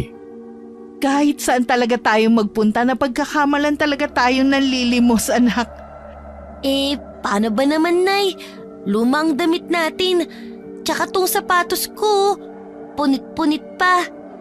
Mas mainam nga eh. Tsaka, ang pogi mo din pala kapag naging lalaki ka. Kamukha mo talaga ang tatay mo. 8:00 na ng gabi nakauwi ang mag-ina. Inaabangan din sila ni Lolo Jose na pasilip-silip sa bintana ng bahay nito. Oh, ginabi kayo. Kumain na ba kayong dalawa? Magandang gabi po, Tay Jose. Tapos na kanina sa daan. Ay, nagluto ako ng lumpia at pansit kanina. Tinirang ko kayo. Oh, ito, kainin ninyo. Maraming salamat po, Tatay Jose. Wow! Lumpia! Makakatikim na naman ako ulit ng lumpia. Ang bango naman. O siya, kainin nyo na yan at magpahinga. Ako'y matutulog na rin. Matapos na ibigay ang pagkain sa mag-ina, ay agad na isinarado na ni Lolo Jose ang pinto. Naging malapit na siya sa mag-ina. Habang kumakain sa loob ng kanilang tinitirhan, ay nag-usap ng masinsinan sina Daria at Moni. Anak, kailangan kong bumalik sa baryo. Pero iiwan kita kina lolo at lola. Hindi ako makakakilos na maayos pagkasama kita. Nag-aalala ako sa kaligtasan mo. Dito ligtas ka at walang nakakakilala sa'yo. Pero Nay, ayoko pong magkaiwalay tayo. Ayokong mapahamak ka kagaya ni tatay. Kinakailangan kong kumilos na mag-isa, anak. Babalikan kita pag naayos na ang lahat. Alam ko namang hindi ka pababayaan ni Lolo Jose. At mas makakabuti kung aalagaan mo na lang sila ni Lola Milagros. Saglit na napahinto sa pagkain si Moni at niyakap ng mahigpit ang ina. Nanay. Ayokong magkalayo tayo. Sasama na lang po ko sa inyo. Hindi naman ako pasaway, di ba? Tsaka, lahat naman ng mga pinag-uutos nyo, sinusunod ko naman eh. Mabait kang bata at naiintindihan mo ko, di ba? Iniisip ko lang ang makakabuti para sa'yo. Kailangan ko lang hanapin ang mga pumaslang sa tatay mo. Dahil maging ang buhay ng Chong Errol at pamilya niya, nalalagay din sa alanganin. Sige po, Nanay. Kailan po ba kayo aalis? Bago ilibing ang tatay mo, nararamdaman ko naroon sa burol ang mga kalaban ng tatay mo. Sa tulong rin ng mga mutya na parang bumubulong sa akin. Huwag kang mag-alala. Hindi ka mapapahamak rito, anak. Dahil mag-iiwan ako ng pangontra para hindi ka matuntun ng mga kalaban. Basta, ipangako mong babalikan mo ako, Nanay, ha? Siniil ng halik ng batang si Moni ang magkabilang pisngi ng ina. Wala siyang magawa kundi sundin na lamang ang sinasabi ng inang si Daria. O sige na, ubusin mo na itong lumpia. Alam ko minsan ka lang din nakakakain ng masarap eh. Kaya't pagpasensyahan mo na muna, ha? Ayos lang naman, Nay. Basta, palagi lang tayo magkasama. Huwag ka nang malungkot. Palagi mong tatandaan na magdasal, ha? Nang sa gayon gabayan tayo ng may kapal. Opo, Nanay. Gabi-gabing umuusal ng orasyon si Daria na siya magpapalakas sa kapangyarihan ng mutya. Naging epektibo ang pamamaraan niyang pagkukunwari upang hindi sila makilala ng mga tao sa baryo. Sumapit ang araw ng Martes at nagpaalam siya kay Lolo Jose. Tatay Jose, gusto ko lang po sana magpaalam sa inyo. May importante akong pupuntahan. Pwede ko po bang iwan ang anak ko dito ng ilang araw? Ay, saan ka ba pupunta? Ay, wala namang problema sa akin kung dumito muna si Ani. Sumisigla nga si Milagros kapag kasama ang batang yan eh. May pupuntahan lang po ako, Tay. Alam kong ligtas naman ang anak ko kasama kayo. Ay, ako nang bahala kay Ani. Hindi naman pasaway ang anak mo. Basta, mag-iingat ka kung saan ka man patungo. Maraming salamat po, Tatay Jose. Balang araw masusuklian ko rin ang lahat ng kabutihan niyo sa amin. Huwag mo nang isipin pa yon, anak. Sino-sino pa ba magtutulungan kundi tayo lang naman? Mahigpit na niyakap ni Daria ang anak at hinaplos ang pisngi nito. Magpapakabait ka dito kina lolo at lola, ha? Pangako, babalikan kita kapag naayos ko na ang lahat. Lahat ng biling ko sundin mo, ha? Opo, Nanay. Itatago ko po ng mabuti ang ibinigay niyong pangontra sa akin. Hihintayin ko po ang inyong pagbabalik. Sige na, aalis na ako. Magpakabait ka rito, ha? Buo na ang loob ni Daria na hanapin ang mga taong pumaslang kay Tilong. Sa pagkakataong yun ay nagdamit siya panlalaki na mga ngalakal. Tinungo niya ang baryo at doon nagsimulang magpalaboy-laboy. Nakasuot siya ng sombrero na gawa sa pandan at napagkakamalan siyang matandang lalaki. Bit-bit niya ang sako na pinagsisidlan niya ng mga kalakal at lumang bag sa kanyang likod. May tungkod din siyang dala. Parang si Imong yun, Sino kaya ang kausap niya? Naaninag niyang may inaabot na pera ang lalaki kay Imong. Ilang sandali umalis na rin ito at dumaan sa kanyang harapan. Kailangan ko siyang sundan. Malakas ang pakiramdam kung may gagawing masama ang taong yun. Madilim na ang paligid at tanging mga yabag lamang ang maririnig sa daan. Kasabay ng mga huni ng mga kuliglig at ihip ng hangin. Sinundan ni Daria si Imong at hindi man lamang siya napapansin ng lalaki. Nakarating ito sa isang kubo na animoy nagmamanman sa paligid. Ano kaya ang gagawin niya dyan? Kinuha pa niya ang itak na parang may susugurin na kalaban. Pasilip-silip pa ang lalaki sa siwang ng bintana at bumalik sa bandang pintuan at kumatok. Patuloy na nagkubli si Daria sa mayayabong na mga talahib. Nagulat siya nang biglang hatawi ni Imong ng itak ang lalaking lumabas mula sa kubo.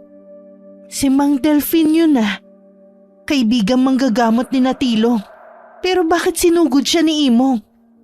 Naririnig pa niyang tumatawa si Imong habang sinusugod ng matandang manggagamot.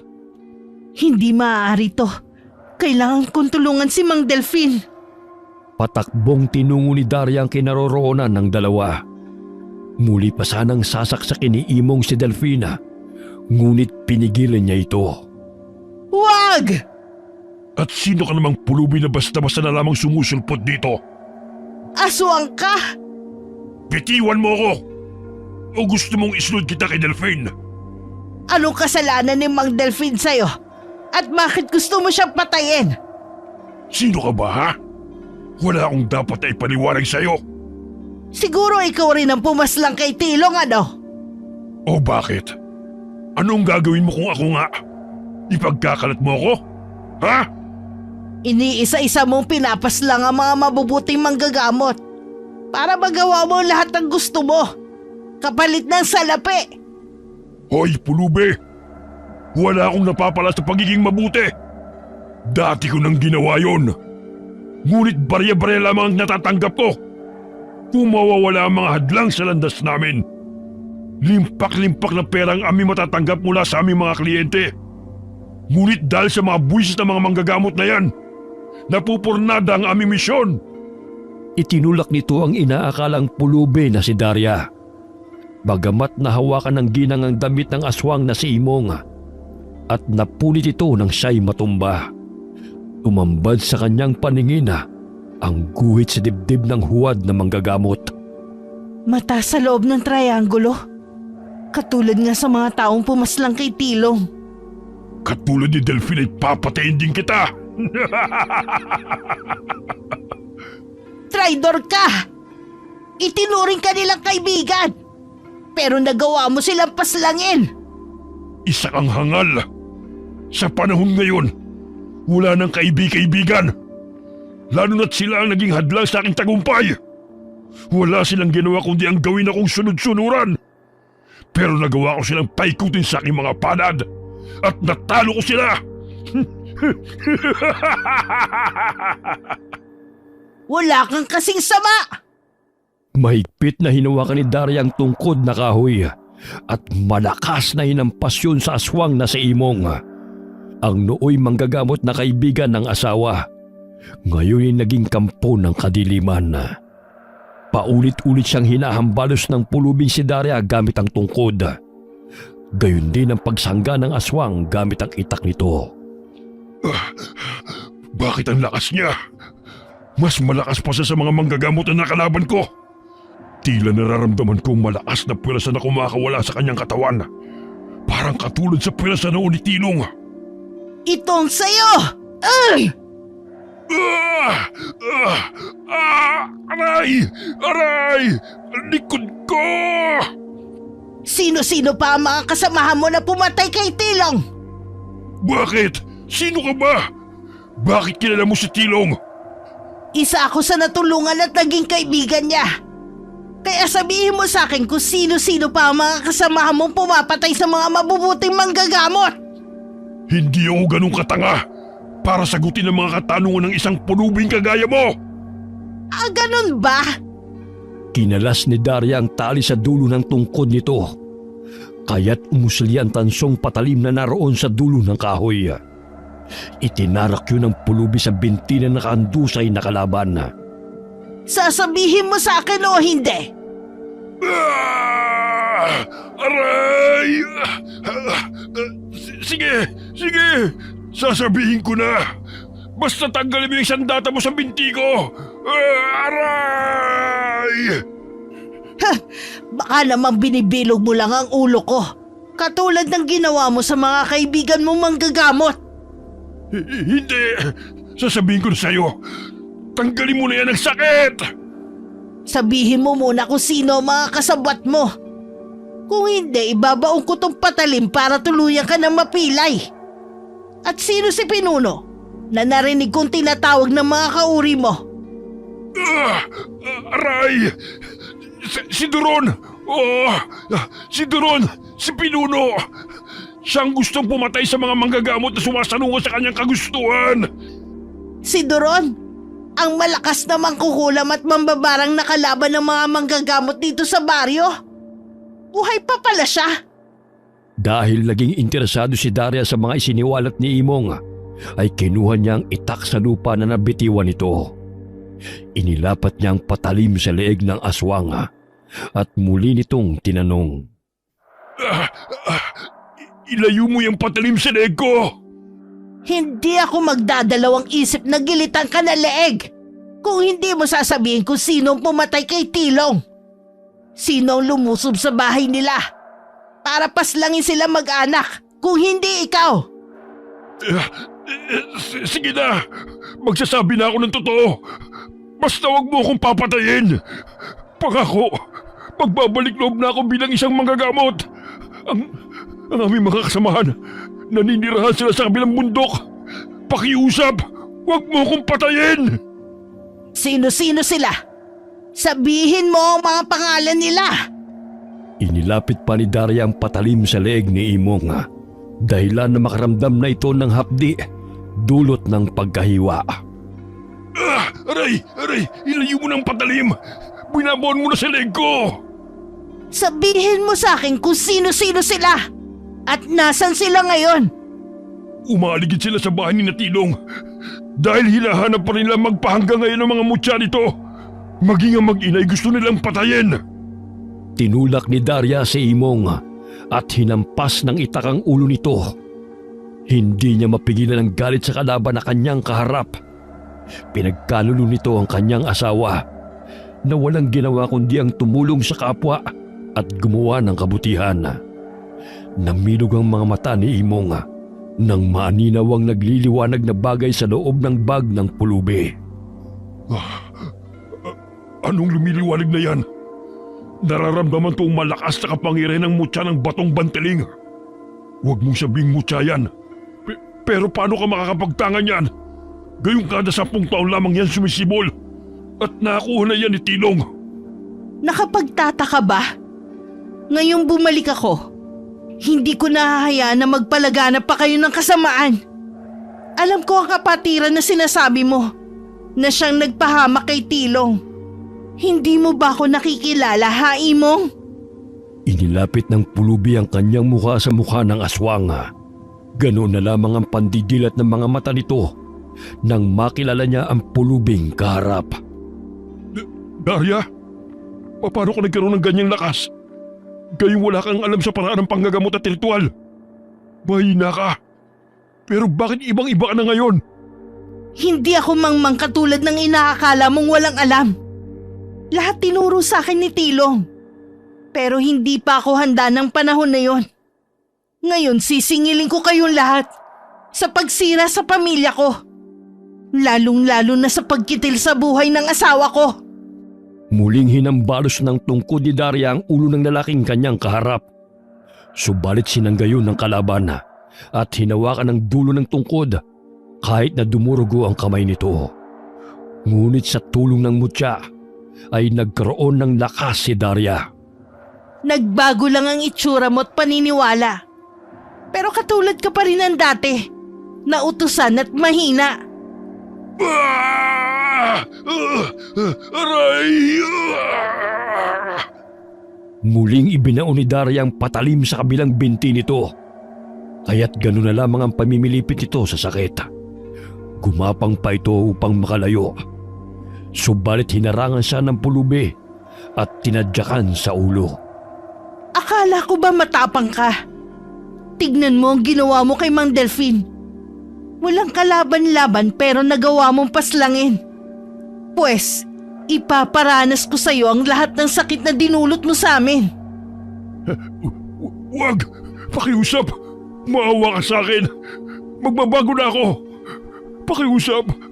Maghunos dili ka, Daria! Itong pera! Sa'yo na! Tsaka dadagdagan ko pa yan! Basta hayaan mo lamang akong mabuhay! Aanhin ko naman ang perang yan. May babalik ba ng salapi ang buhay ng asawa ko? Ang pamilyang sinira ninyo? Hindi! Kaya ipapalasap ko sa inyo lahat ng sakit na dinanas ni Tilong. Maging ng mga taong trinaydor nyo. Wag! Gamit ang itak, hiniwa-hiwa ni Daria ang braso ni Imong. Sumirit ang malalapot na dugo. Halos umalingaw-ngaw ang palahaw nito sa loob ng gubat. Gumagapang ito na nagmamakaawa kay Daria. Subalit matindi ang galit niya sa lalaking kanyang kaharap. Kaya hindi na siya nakaramdam ng awa. Muli niyang inundayan ng saksak ng paulit-ulit si Imong. Umaagos ang kanyang luha habang ginagawa ang kanyang paghihiganti. Sa mga katulad ninyong halangang kaluluwa, hindi na dapat kayo kaawaan. Dahil wala na makakapawi sa sakit na dinulot nyo sa amin. Kulang pa ang buhay nyo na maging kabayaran sa lahat ng atraso nyo sa amin.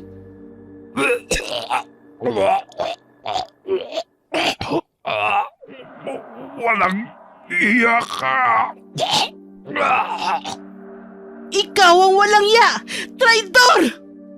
Pasinok-sinok na nangingisay ang aswang na si Imong habang unti-unting binabawian ng buhay.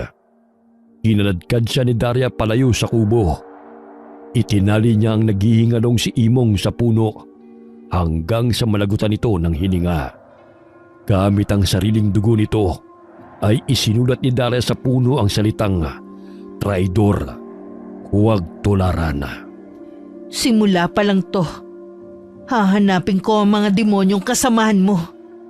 Lalong-lalo na ang duron na yon, na siyang pasimuno sa lahat ng kasamaan. Binalikan ni Daria si Mang Delfina. Nawalan ito ng malay dahil sa tinamong sugat. Nakasandal ito sa pintuan ng kubo. Kaya't hinila siya ng nagkukunwaring pulubi papasok sa kubo nito. Agad na nilinis ni Daria ang sugat sa kanang dibdib ng matanda. Tinapalan niya ito ng halamang gamot at umusal ng orasyon. Kinuha niya ang mutya ng batong bantiling at ipinatong sa noo ng matandang manggagamot. Sa tulong ng mutyang tapol ng batong bantiling, naway bigyan ka ng lakas para sila'y manumbalik. Muli niyang kinuha ang bato at isinilid sa pulang tela. Nanunumbalik na ang pintig ng puso niya, na kanina nanghihina na. Sana namang gumaling ka, Mang Delphine. Marami pang tao nangangailangan sa inyo. Lalo na sa ngayon, naiilan na lang kayong mga mabubuting manggagamot. Kinabukasan ay agad nilinis ni Daria ang lahat ng bakas ng dugo. Sa gayon ay hindi sa paghinalaan na siya o si Mang Delphine ang pumaslang sa traidor na si Imong. Ganun na lamang ang pagtataka ng matandang manggagamot nang magising ito na naroon sa tabi nito ang pulubi. Agad na ipiniliwanag ni Daria sa kanya ang lahat ng pangyayari at napagkasunduan nilang umalis na roon si Mang Delphine upang hindi na mabalikan ng mga kalaban. Malayo din sa tinitirhan ng matandang manggagamot ang pinaglagyan ni Daria sa bangkay ni Imong. Ngayon ang araw ng libing ni Tilo. Gusto ko siyang ihatid sa huling hantungan. Alam kong umaaligid lang din ang mga kalaban at nagbabaka sakaling babalik kami ni Moni. Ito na rin ang tamang pagkakataon na makilala ko kung sino-sino sila. Isusunod ko sila sa traidor na si Imong. Nag-abang si Daria sa daan. Mula sa malayo nakita niya na binubuhat ni Naero ng kabaong ng asawa patungong sementeryo. Hindi siya maaaring pumasok sa sementeryo, kaya tanging tanaw na lamang ang kanyang ginawa. Hindi niya mapigilang mapaiyak ng sandaling yun. Ngunit nagbago ang kanyang reaksyon nang makita ang ilang mga kalalakihan na hindi pamilyar ang mga mukha. Nasisiguro ko ang mga taong yun ay mga kasapi ni Doron. Hinding-hindi nyo kami makikita ni Moni sa burol. Kung hinahanap nyo man kami. Nang magsiuwian na mga tao, ay lumapit siya sa labas ng sementeryo. Gusto niya mang pumasok sa loob, ngunit hindi maaari dahil hihina ang bisa ng mga mutya kung gagawin niya yon. Kinuha niya ang kandila sa lumang baga at sinindihan niya yon at nanalangin ng taimtim. Mawalang galang na po. Isa ho ba kayo sa kakilala ni Tilong? Maaari ka naman pumasok sa loob ng sementeryo eh. Hindi na. Dito na lang ako. Isa siguro kayo sa natulungan ni Tilong, no? Nakakapanghinaya nga eh. Sa dinami-dami ng mga masasama, siya pa talagang namatay. Dahil nga mga wala silang puso. Errol, ako to, si Daria. Ha? Bakit ganyan ang itsura mo? Shh, huwag ka maingay. Kailangan ko lang na mag-ayos ng ganito para hindi ako makilala. Nasaan si Moni? Huwag mo siyang alalahanin. Ligtas siya. Ako na lang ang bumalik rito para hindi siya mapahamak. Alam ko na kung sino nag-utos na patayin si Tilong. Sino? Si Doron, ang dating kasamahang manggagamot ni Tilong na binenta ang kaluluwa sa dyablo. Kaya siya naging ganap na mambabarang at mangkukulam. Isa si Imong na inutusan nito na lusubin ang bahay namin. Kapalit na malaking halaga at pagiging kasapi nila. Paano mo naman nalaman? Sinabi na niya ang katotohanan sa akin. Isa sa dahilan ang inggit niya kay Tilong. Kaya't pinagtulungan nilang pabagsakin. Maging amot siya gusto nilang kunin. Dahil alam ko yun ang magpapalakas sa kanilang kapatiran. Saan mo naman natagpuan si Imong? At saka, paano mo siya nakausap? Hindi mapakiusapan ng mahinahon. Kaya ginamitan ko ng dahas. Talaga? Anong ginawa mo sa kanya? Pinatahimik ko na. Para naman mabawasan ang traidor sa mundong to. Basta huwag ka maingay. Kailangan ko rin kasi ng tulong mo. O siya, aalis muna ako. Basta mag-iingat ka. Maraming salamat, Errol, sa lahat ng tulong mo. Mag-iingat ka rin. Bit-bit ang sako'y umalis si Daria. Ilang sandali pa'y narinig niya ang usap-usapan ng mga tao na natagpuan si Imong na nakatali sa puno na walang buhay. Ngunit nagpatuloy siya sa paglalakad, palayo sa lugar na yon. Napalingon si Daria sa isang lalaki na nakaupo sa lilim ng puno. Humihitit ito ng sigarilyo habang nakatanaw sa mga tao na naroon sa sementeryo. Isa siyang aswang. Kawangis ng pumatay kay Tilong. Palakas ng palakas ang tsakra ng batong bantiling. Kaya't nakikita ko na kung sino ang kalaban o hindi. Kailangan ko siyang sundan. Para malaman ko kung sino-sino sila at kung saan lungga sila nagtatago. Sa tulong ng kulay puti na mutya ng batong bantiling ay lumalakas ang tsakra o ang tinatawag na pangatlong mata na hindi nakikita ng pangkaraniwang paningin.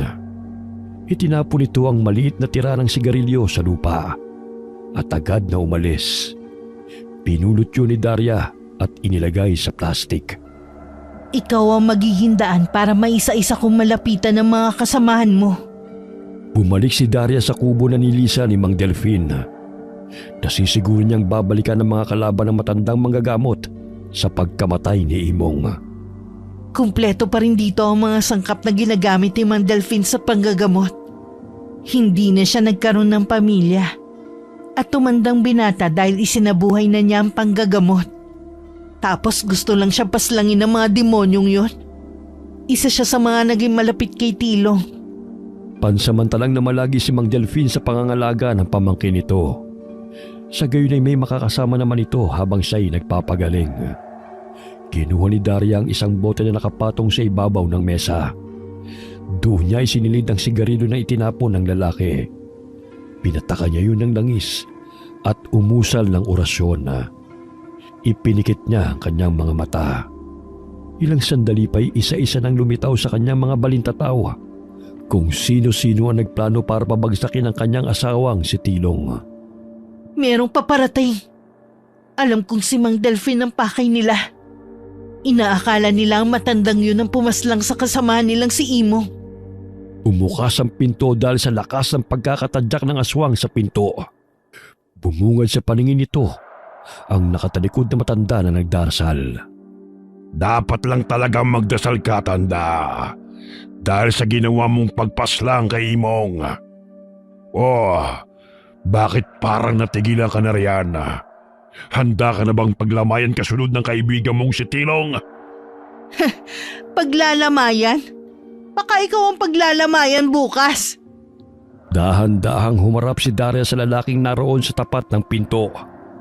Nagulat ito nang makita na hindi si Mang Delfin ang taong naroon. Sino ka? Nasaan si Delfin? Bakit hinahanap mo si Delfin? Sagutin mo ang tanong ko. Eh kung ayaw ko, anong gagawin mo? Tumayo si Daria mula sa pagkakaupo sa silya. Dinampot niya ang mga boteng naroon sa mesa at inihagi sa aswang na nakangisi. Ang tapang-tapang mo naman. Ikaw yung pulubi na pumunta sa libing ni Tilong. Isa ka ba sa natulungan ng manggagamot na yon? Sige, tumawa ka lang hanggat gusto mo. Dahil bukas na bukas pagkakaguluhan ka ng mga uwak at ibon. Ikaw ang ipapakain ko sa mga uwak. Marami na akong pinaslang ng mga manggagamot. Isa na roon ang kaibigan mong si Tilong. Napakatanga niya. Dahil maging si Imong na kaibigan niya, trinaido siya kapalit ng salapi. Isa ka pala sa pumatay kay Tilong? Pwes, tingnan ko na lang kung makakatawa ka pa bukas. Inilabas ng aswang ang kanyang mahabang dila upang itarak yon sa pulubi. Bagamat maliksing sinanggayon ni Daria gamit ang tungkod at malakas itong tinadyakan sa muka. Buwisit na pulubi ka. Parang napilayan yata ang balakang ko. Hindi pwedeng makatakas ang pulubing to.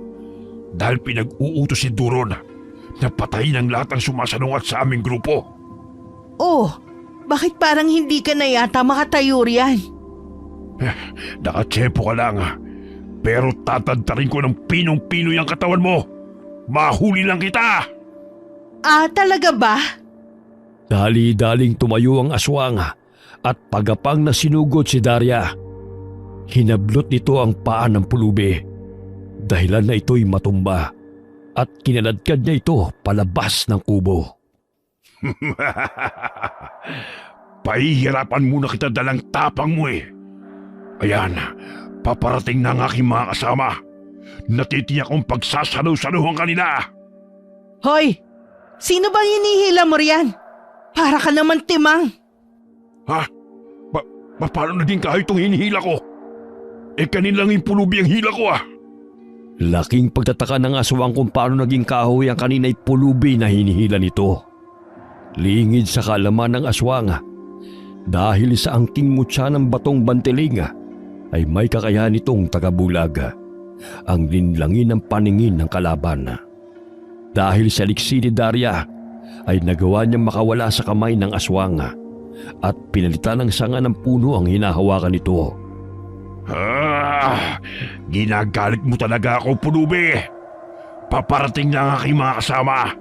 Wala ka nang kawala pa. Alam ko.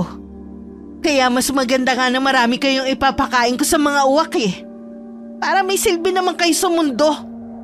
Sino ka ba talaga? Ako ang taong uubos sa mga walang yang katulad ninyo. Nandilat ang mga mata ng aswang nang makita na umilaw ang lumang bag na nasa likod ng pulubi. Naramdaman ito ang puwersa ng mutya ng batong bantalinga na nakapaloob sa katawan ng pulubi.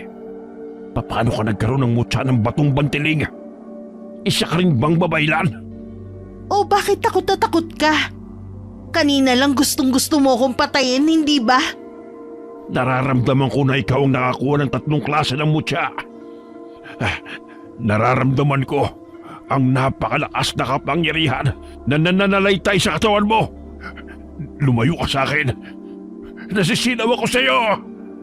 Bahagyang napayuko ang aswang na nasisilaw sa liwanag ng mutya na nooy tumatagos sa mga mata ni Daria. Ilang sandali pa'y may mga yabag sa paligid. Bahagyang napalingon ng aswang sa kanyang likuran.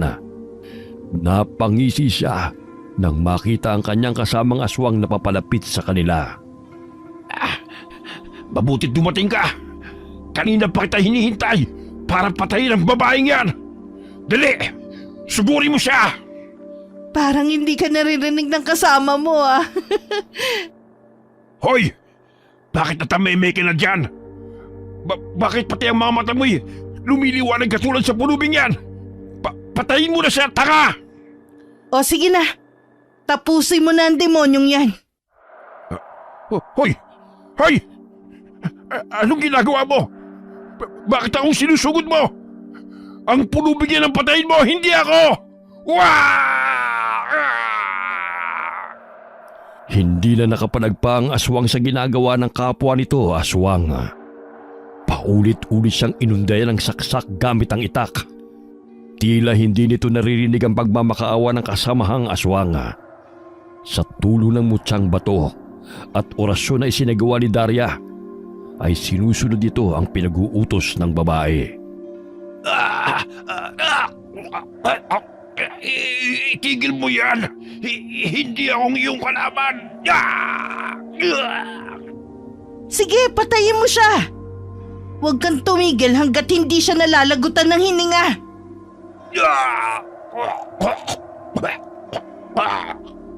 Nararamdaman mo rin ba ang sakit? Kung paano bumaon ng patalim sa katawan mo, ha? Kulang na kulang pa yan sa lahat ng pasakit na ginawa ninyo sa pamilya ko. Akala nyo talaga magtatagumpay ang kasamaan ninyo? Pwes sinisiguro kung hindi. Malakas na itinarak ni Daria ang matulis na bahagi ng tungkod sa ulo ng aswang na naghihingalo. Sumirit ang dugo nito sa ulo hanggang sa tuluyang binawian ng buhay. Ligpitin mo na yan. Gawin mong panakot sa mga ibon. Para naman may silbi ang hayop na yan. Umangu lamang ang isang aswang na animoy na hipnotismo at kinaladkad ang kasamahan nito. Ilang sandali na daanan ni Errol ang pulubi at hindi makapaniwala nang makita ang lalaking aswang na kinakaladkad ang isang bangkay. Anong ginagawa mo rito sa bahay ng Mang Delphine? Ikaw? Anong ginagawa mo rito? Kailangan kong tulong ni Mang Delphine. Inaapoy ng lagnat si Emmy. Batid kong gagagawa niyo ng aswang. Kahit anong gawin ko, hindi pa rin humuhupa ang lagnat niya. Pinainom na rin namin ng gamot. Sige, puntahan na natin si Emmy. Dali-daling naglakbay ang dalawa patungo sa bahay ni na Errol. Ngunit hindi pa rin maalis sa isip ng lalaki kung anong ginagawa ng kapatid sa bahay ni Mang Delphine at kung bakit may lalaking tila may ginagawang karumal-dumal na bagay. Sino ang lalaking duguan na yun? Sino ang kanyang pinaslang? Hindi mo dapat sila kaawaan dahil kapwa sila mga demonyo. Kaya lang parang nasa ilalim ng kapangyarihan ng mutya ang isang aswang at sinusunod niya ang hinaing ng isip ko. Paano nangyari yun? Alam mo naman na hindi lahat may papaliwanag sa ilalim ng kapangyarihan ng mga orasyon at mutya, hindi ba? Sadyang mahiwaga. Nasaan nga pala si Mang Delphine? At bakit ka nandun sa bahay niya? Doon muna siya sa pamangkin niya. Nilusob siya ng kalaban noong nakaraang gabi. Mabuti na nga lang napadaan ako. Kung hindi, napatay na siya ng mga aswang. May sugat siya pero hindi naman malalim. Ligtas na siya ngayon. Ay nako. Alam mo bang sunod-sunod na ang lagim na nangyayari dito sa baryo? Nangyayari yun simula nang mamatay si Tilong. Wala na kasing magaling na manggagamot dito eh. Nagkakasakit ang mga bata dahil nga sa mga aswang na yun. Huwag kang mag-alala. Nandito na ako para puksain sila. Paano natin magagawa yon? Gayong napakalakas ng kalaban. Napatay nga si Tilong na siyang makisig na manggagamot dito sa baryo natin, di ba? Magagawa nating matalo sila. Dahil hawak ko ang batong mutya na kinatatakutan nila. Ay sana naman. Para hindi na mamuwi sa takot ang mga tao sa baryo na ito. Madalas na rin kasi may mga umaalig sa mga kabahayan. Alam mo bang nung nakaraang linggo lang, natagpo ang walang buhay si Lucita sa Talayban, maging kanyang anak na sanggol. Tanging kapiraso na lamang ng kamay ang natira. May katapusan din ang kasamaan nila, Errol. O siya, nandito na tayo. Makikiusap lang ako sa'yo. Ayoko malaman ng pamilya mo ang totoo kong pagkatao. Para mapanatili nating lihim kung sino ko at malaya akong makakakilos. Oo, walang problema. Binuksan ni Errol ang tarangkahan ng bakuran upang makapasok na sila sa bahay. Mula sa labas ay naririnig pa nila ang iyak ni Rolinda dahil sa kalagayan ng anak. Kasama ko ng manggagamot. Wala si Mang Delphine, kaya siya na lang ang pinuntahan ko. Bigyan mo ako ng maligamgam na tubig at lagyan mo ng konting asin. Sinunod ni Errol ang sinabi ni Daria. Kinuha niya ang langis sa lumang bag at pinahira ng noo ng batang tumitirik ang mga mata. Nangingitim na ang labi nito at animoy lumilitaw na ang mga itim na ugat sa kanyang balat. Hinihigop ng aswang ang enerhiya ng batang to hanggang sa bawian ng buhay. Pakiusap, pagalingin mo si Emmy. Meron ka bang kandila dyan? Sandali, kukuha ako. Sindihan mo at ilagay mo lang sa basong may asin.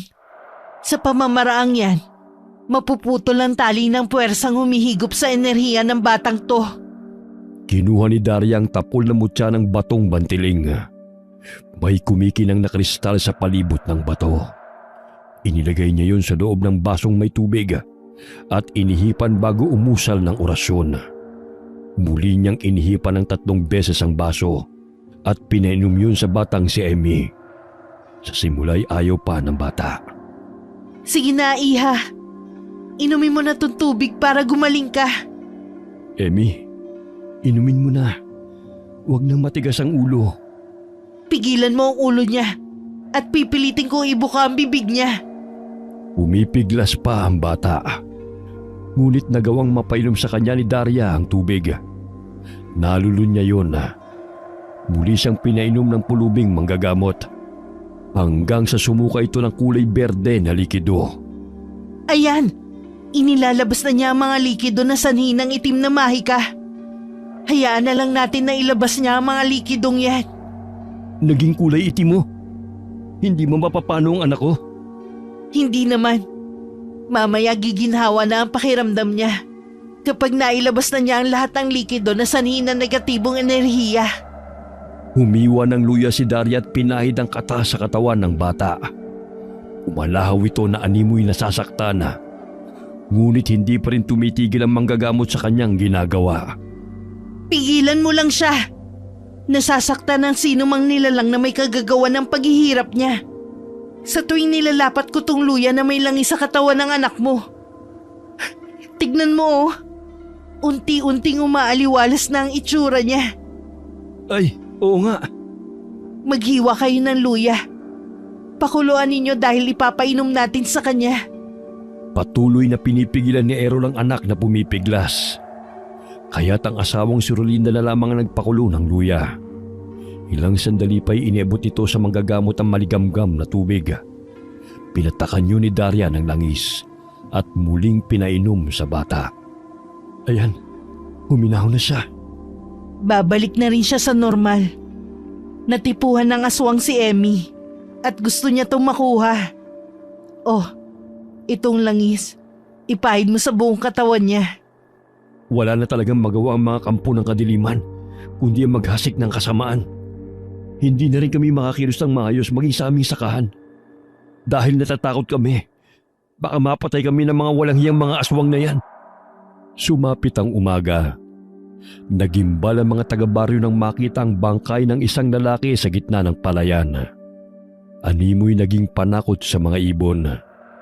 Tinutuka pa ng itim na uwak ang mga mata nito. Naging palaisipan sa mga tao kung sino ang may kagagawa nun. Nabalitaan ni Errol ang pangyayari, kaya't lumapit siya kay Daria na nooy kumakain.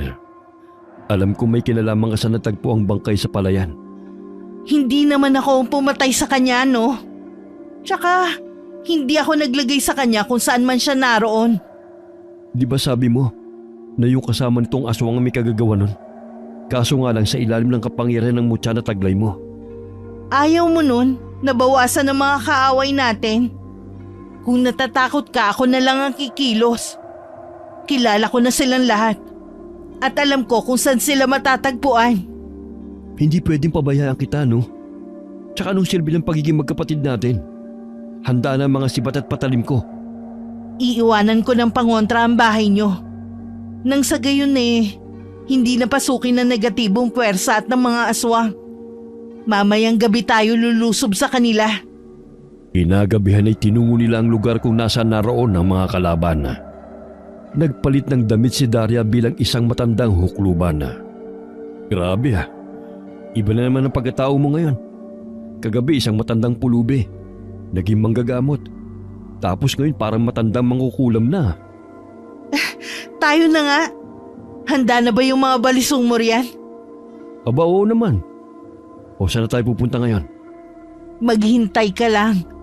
May magtuturo sa atin kung saan ang lungga ng mga demonyong yun. Umusal ng mga salita si Daria na animoy sumasama yon sa ihip ng hangin. Ilang sandali pa'y may taong lumabas mula sa mga talahiban at napalingon sa kanilang kinaroroonan. Tumango ito sa kanila at nag-umpisa ng lumakad. O ayan, sundan na natin siya. Hindi ba niya tayo ipapahamak? Ipapahamak niya ang kasamahan niya. Lulusubin natin sila. Ang tapang mo na ngayon. Ibang-iba ka na talaga. Hindi ka na katulad noon na halos hindi makabasag pinggan. Kailangan kong maging matapang para sa kaligtasan ng anak ko, maging ng mga mamamayan. Gusto kong ipagpatuloy ang nasimulan ni Tilong. Hinihingal na sa paglalakad si Errol. Ngunit hindi man lamang nakakaramdam ng pagod si Daria. Maya-maya'y napahinto sila sa paglalakad nang may marinig ng mga atungal at malalakas na halakhakan. Malayong malayo na yun sa mga kabahayan at nasa gitna sila ng kagubatan. Kabilugan ng buwan ngayon, kaya't nagdidiwang ang mga hayop na yun. Dalawa lang tayo laban sa kanila. Paano natin sila matatalo? Magtiwala ka lang. Hindi tayo pababayaan ng mga gabay natin. Napas lang nun si Tilo dahil hindi pa gaano kalakas ang mutya na natagpuan niya. Nagkataon pang humina ang kapangyarihan ng mutya dahil sa pagtraidor sa kanya ni Imo. Pero ngayon hindi ko hahayaan na matalo ng mga hayop na yan. Dire-diretsyong lumakad ng lalaking aswang patungo sa kinaroroonan ni Duron na nooy humihitit pa ng tabako. Mahaba ang buhok nito, nakadamit ng itim at nanlilisik ang mga mata. Hoy ikaw, saan ka nanggaling at bakit ngayon ka lang? Kahapon ka pa wala. Kailangan nating magpulong dahil may kalaban tayong pag-alagala. Iniisa-isa na ang ating mga kasamahan. Bagamat walang reaksyon sa mukha ng lalaki habang nakaharap sa kanyang pinuno, biglang lumiwanag ang mata nito na ikinagulat ni Duron. Kinuha nito ang patalim sa kanyang tagiliran at hinataw ng paulit-ulit ang mukha ng pinunong aswang. Itigil mo yan! Labastangan! Anong tinutungangan niyo riyan? Patayin ang hayop na ito! Ang mukha ko! Nakita mo yun? Nasaktan ang kanilang pinuno. Sinabi ko sa iyo hindi lang tayo magkakampi rito. Bilib na ako sa mutya na meron ka. Ikinumpas ni Duron ang kanyang kamay, kaya't tumilapo ng lalaki. Bagamat muli itong bumangon na animoy wala man lang itong naramdamang sakit. Kahit paika-ika ang kanyang mga paa. Dahil sa sigarilyo na kinuha ko sa daan, pinatakan ko ng langis at sinambitan ng orasyon. Hindi ko akalain na magiging ganyan siya. Paano kaya kung gamitin mo rin yun sa iba niyang mga kasamahan para maging sunod-sunuran sa'yo? Malabo na mangyari yan. Ang kailangan natin labanan sila ngayon at mapatay ang Duron na yon. Siya ang pasimuno ng lahat ng kasamaan at kasakiman. Kaya siya dapat ang patayin. Hindi man ganun kadali, pero kakayanin natin. May nakakita sa kanila na isang kasapi ng aswang. Kaya't sumigaw ito na siyang nakakuha ng atensyon ng iba pa niyang mga kasamahan. Nalinti ka na. Nakita tayo. Paano kayo nakarating sa aming teritoryo? Lahat ang naliligaw rito, ginagawa namin pagkain. Tanga! Mukha ba kami naliligaw? Eh kung hindi kayo naliligaw, ang lakas naman ng loob niyong lusubin kami. Naghanap lang kayo ng sakit ng katawan. Lumundag ang aswang palapit kay Errol at inilapit ito ang mahaba niyang dila. Pinulupot niya sa leeg ng lalaki. Ngunit bago pa man ito mahigpitan ay tinabas na ni Errol ang dila ng kanyang kalaban dahilan na pumalahaw ito ng ubod lakas. Akala mo talaga magpapatalo ako sa inyo? Ha? Itong sa'yo!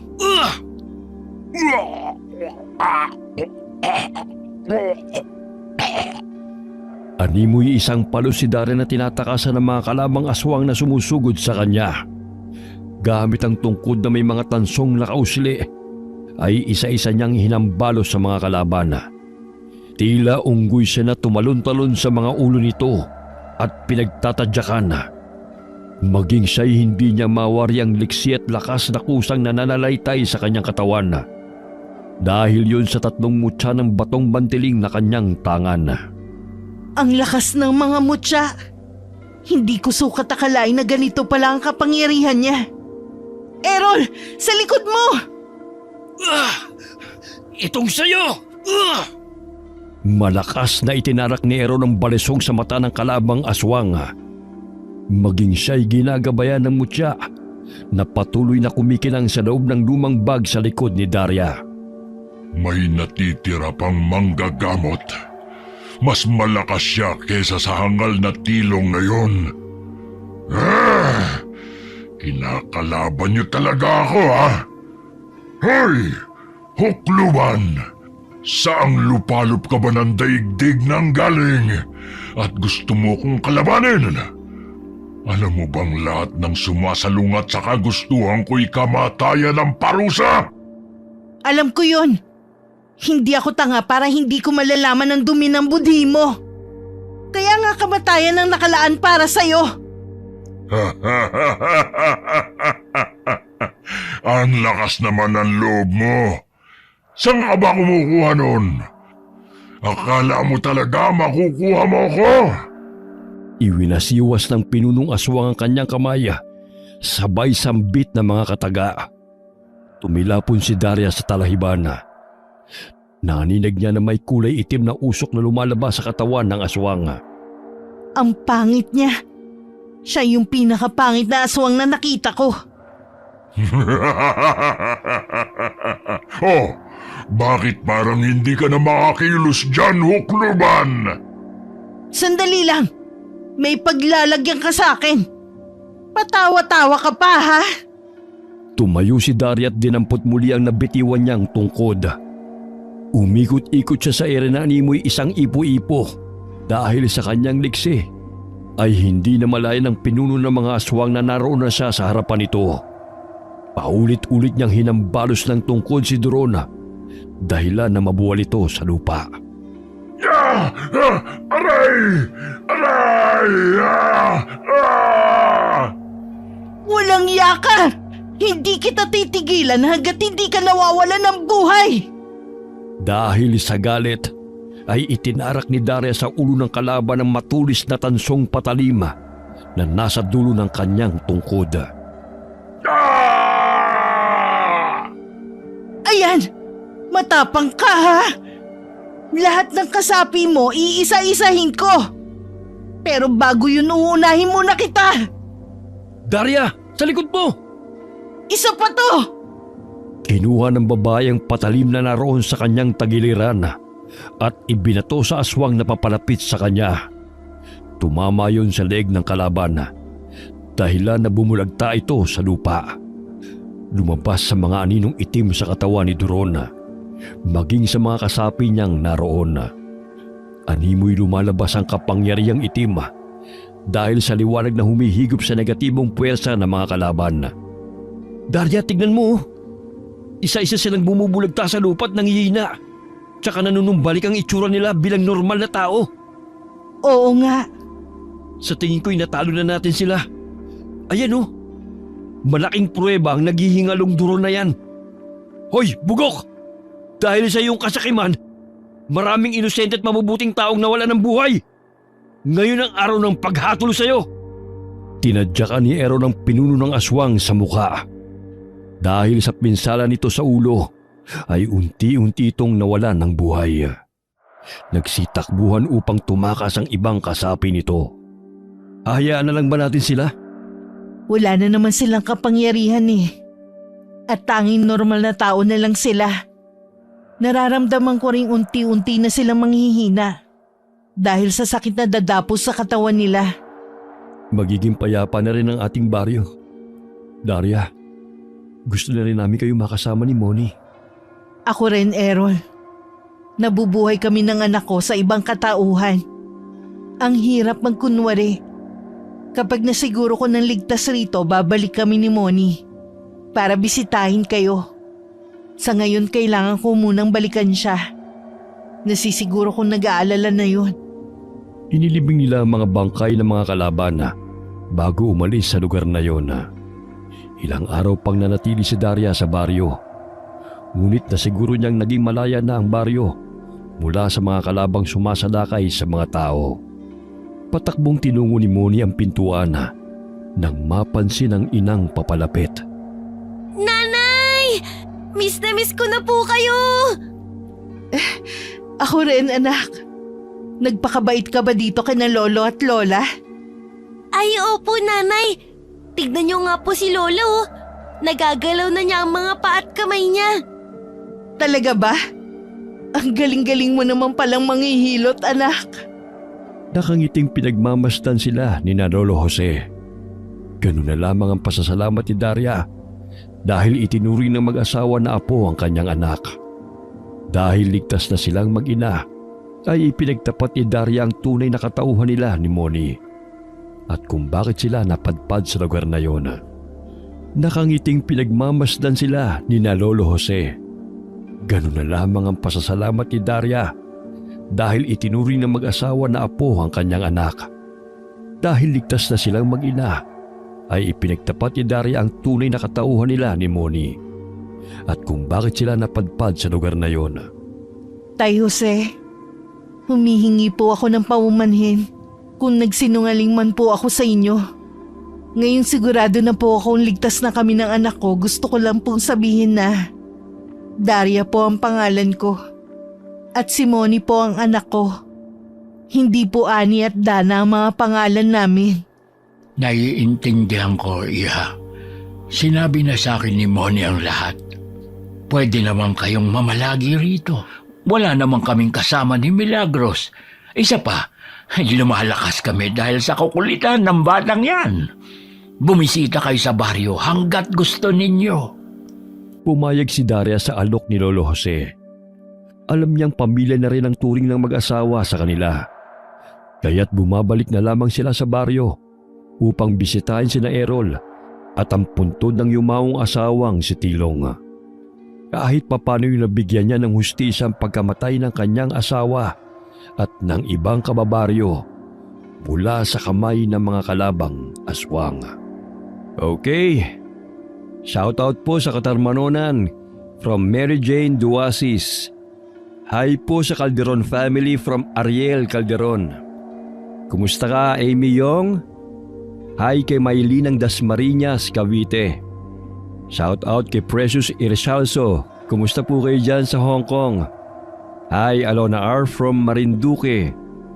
Shoutout po sa Vicmudo family and Mayuyo family from Bulacan.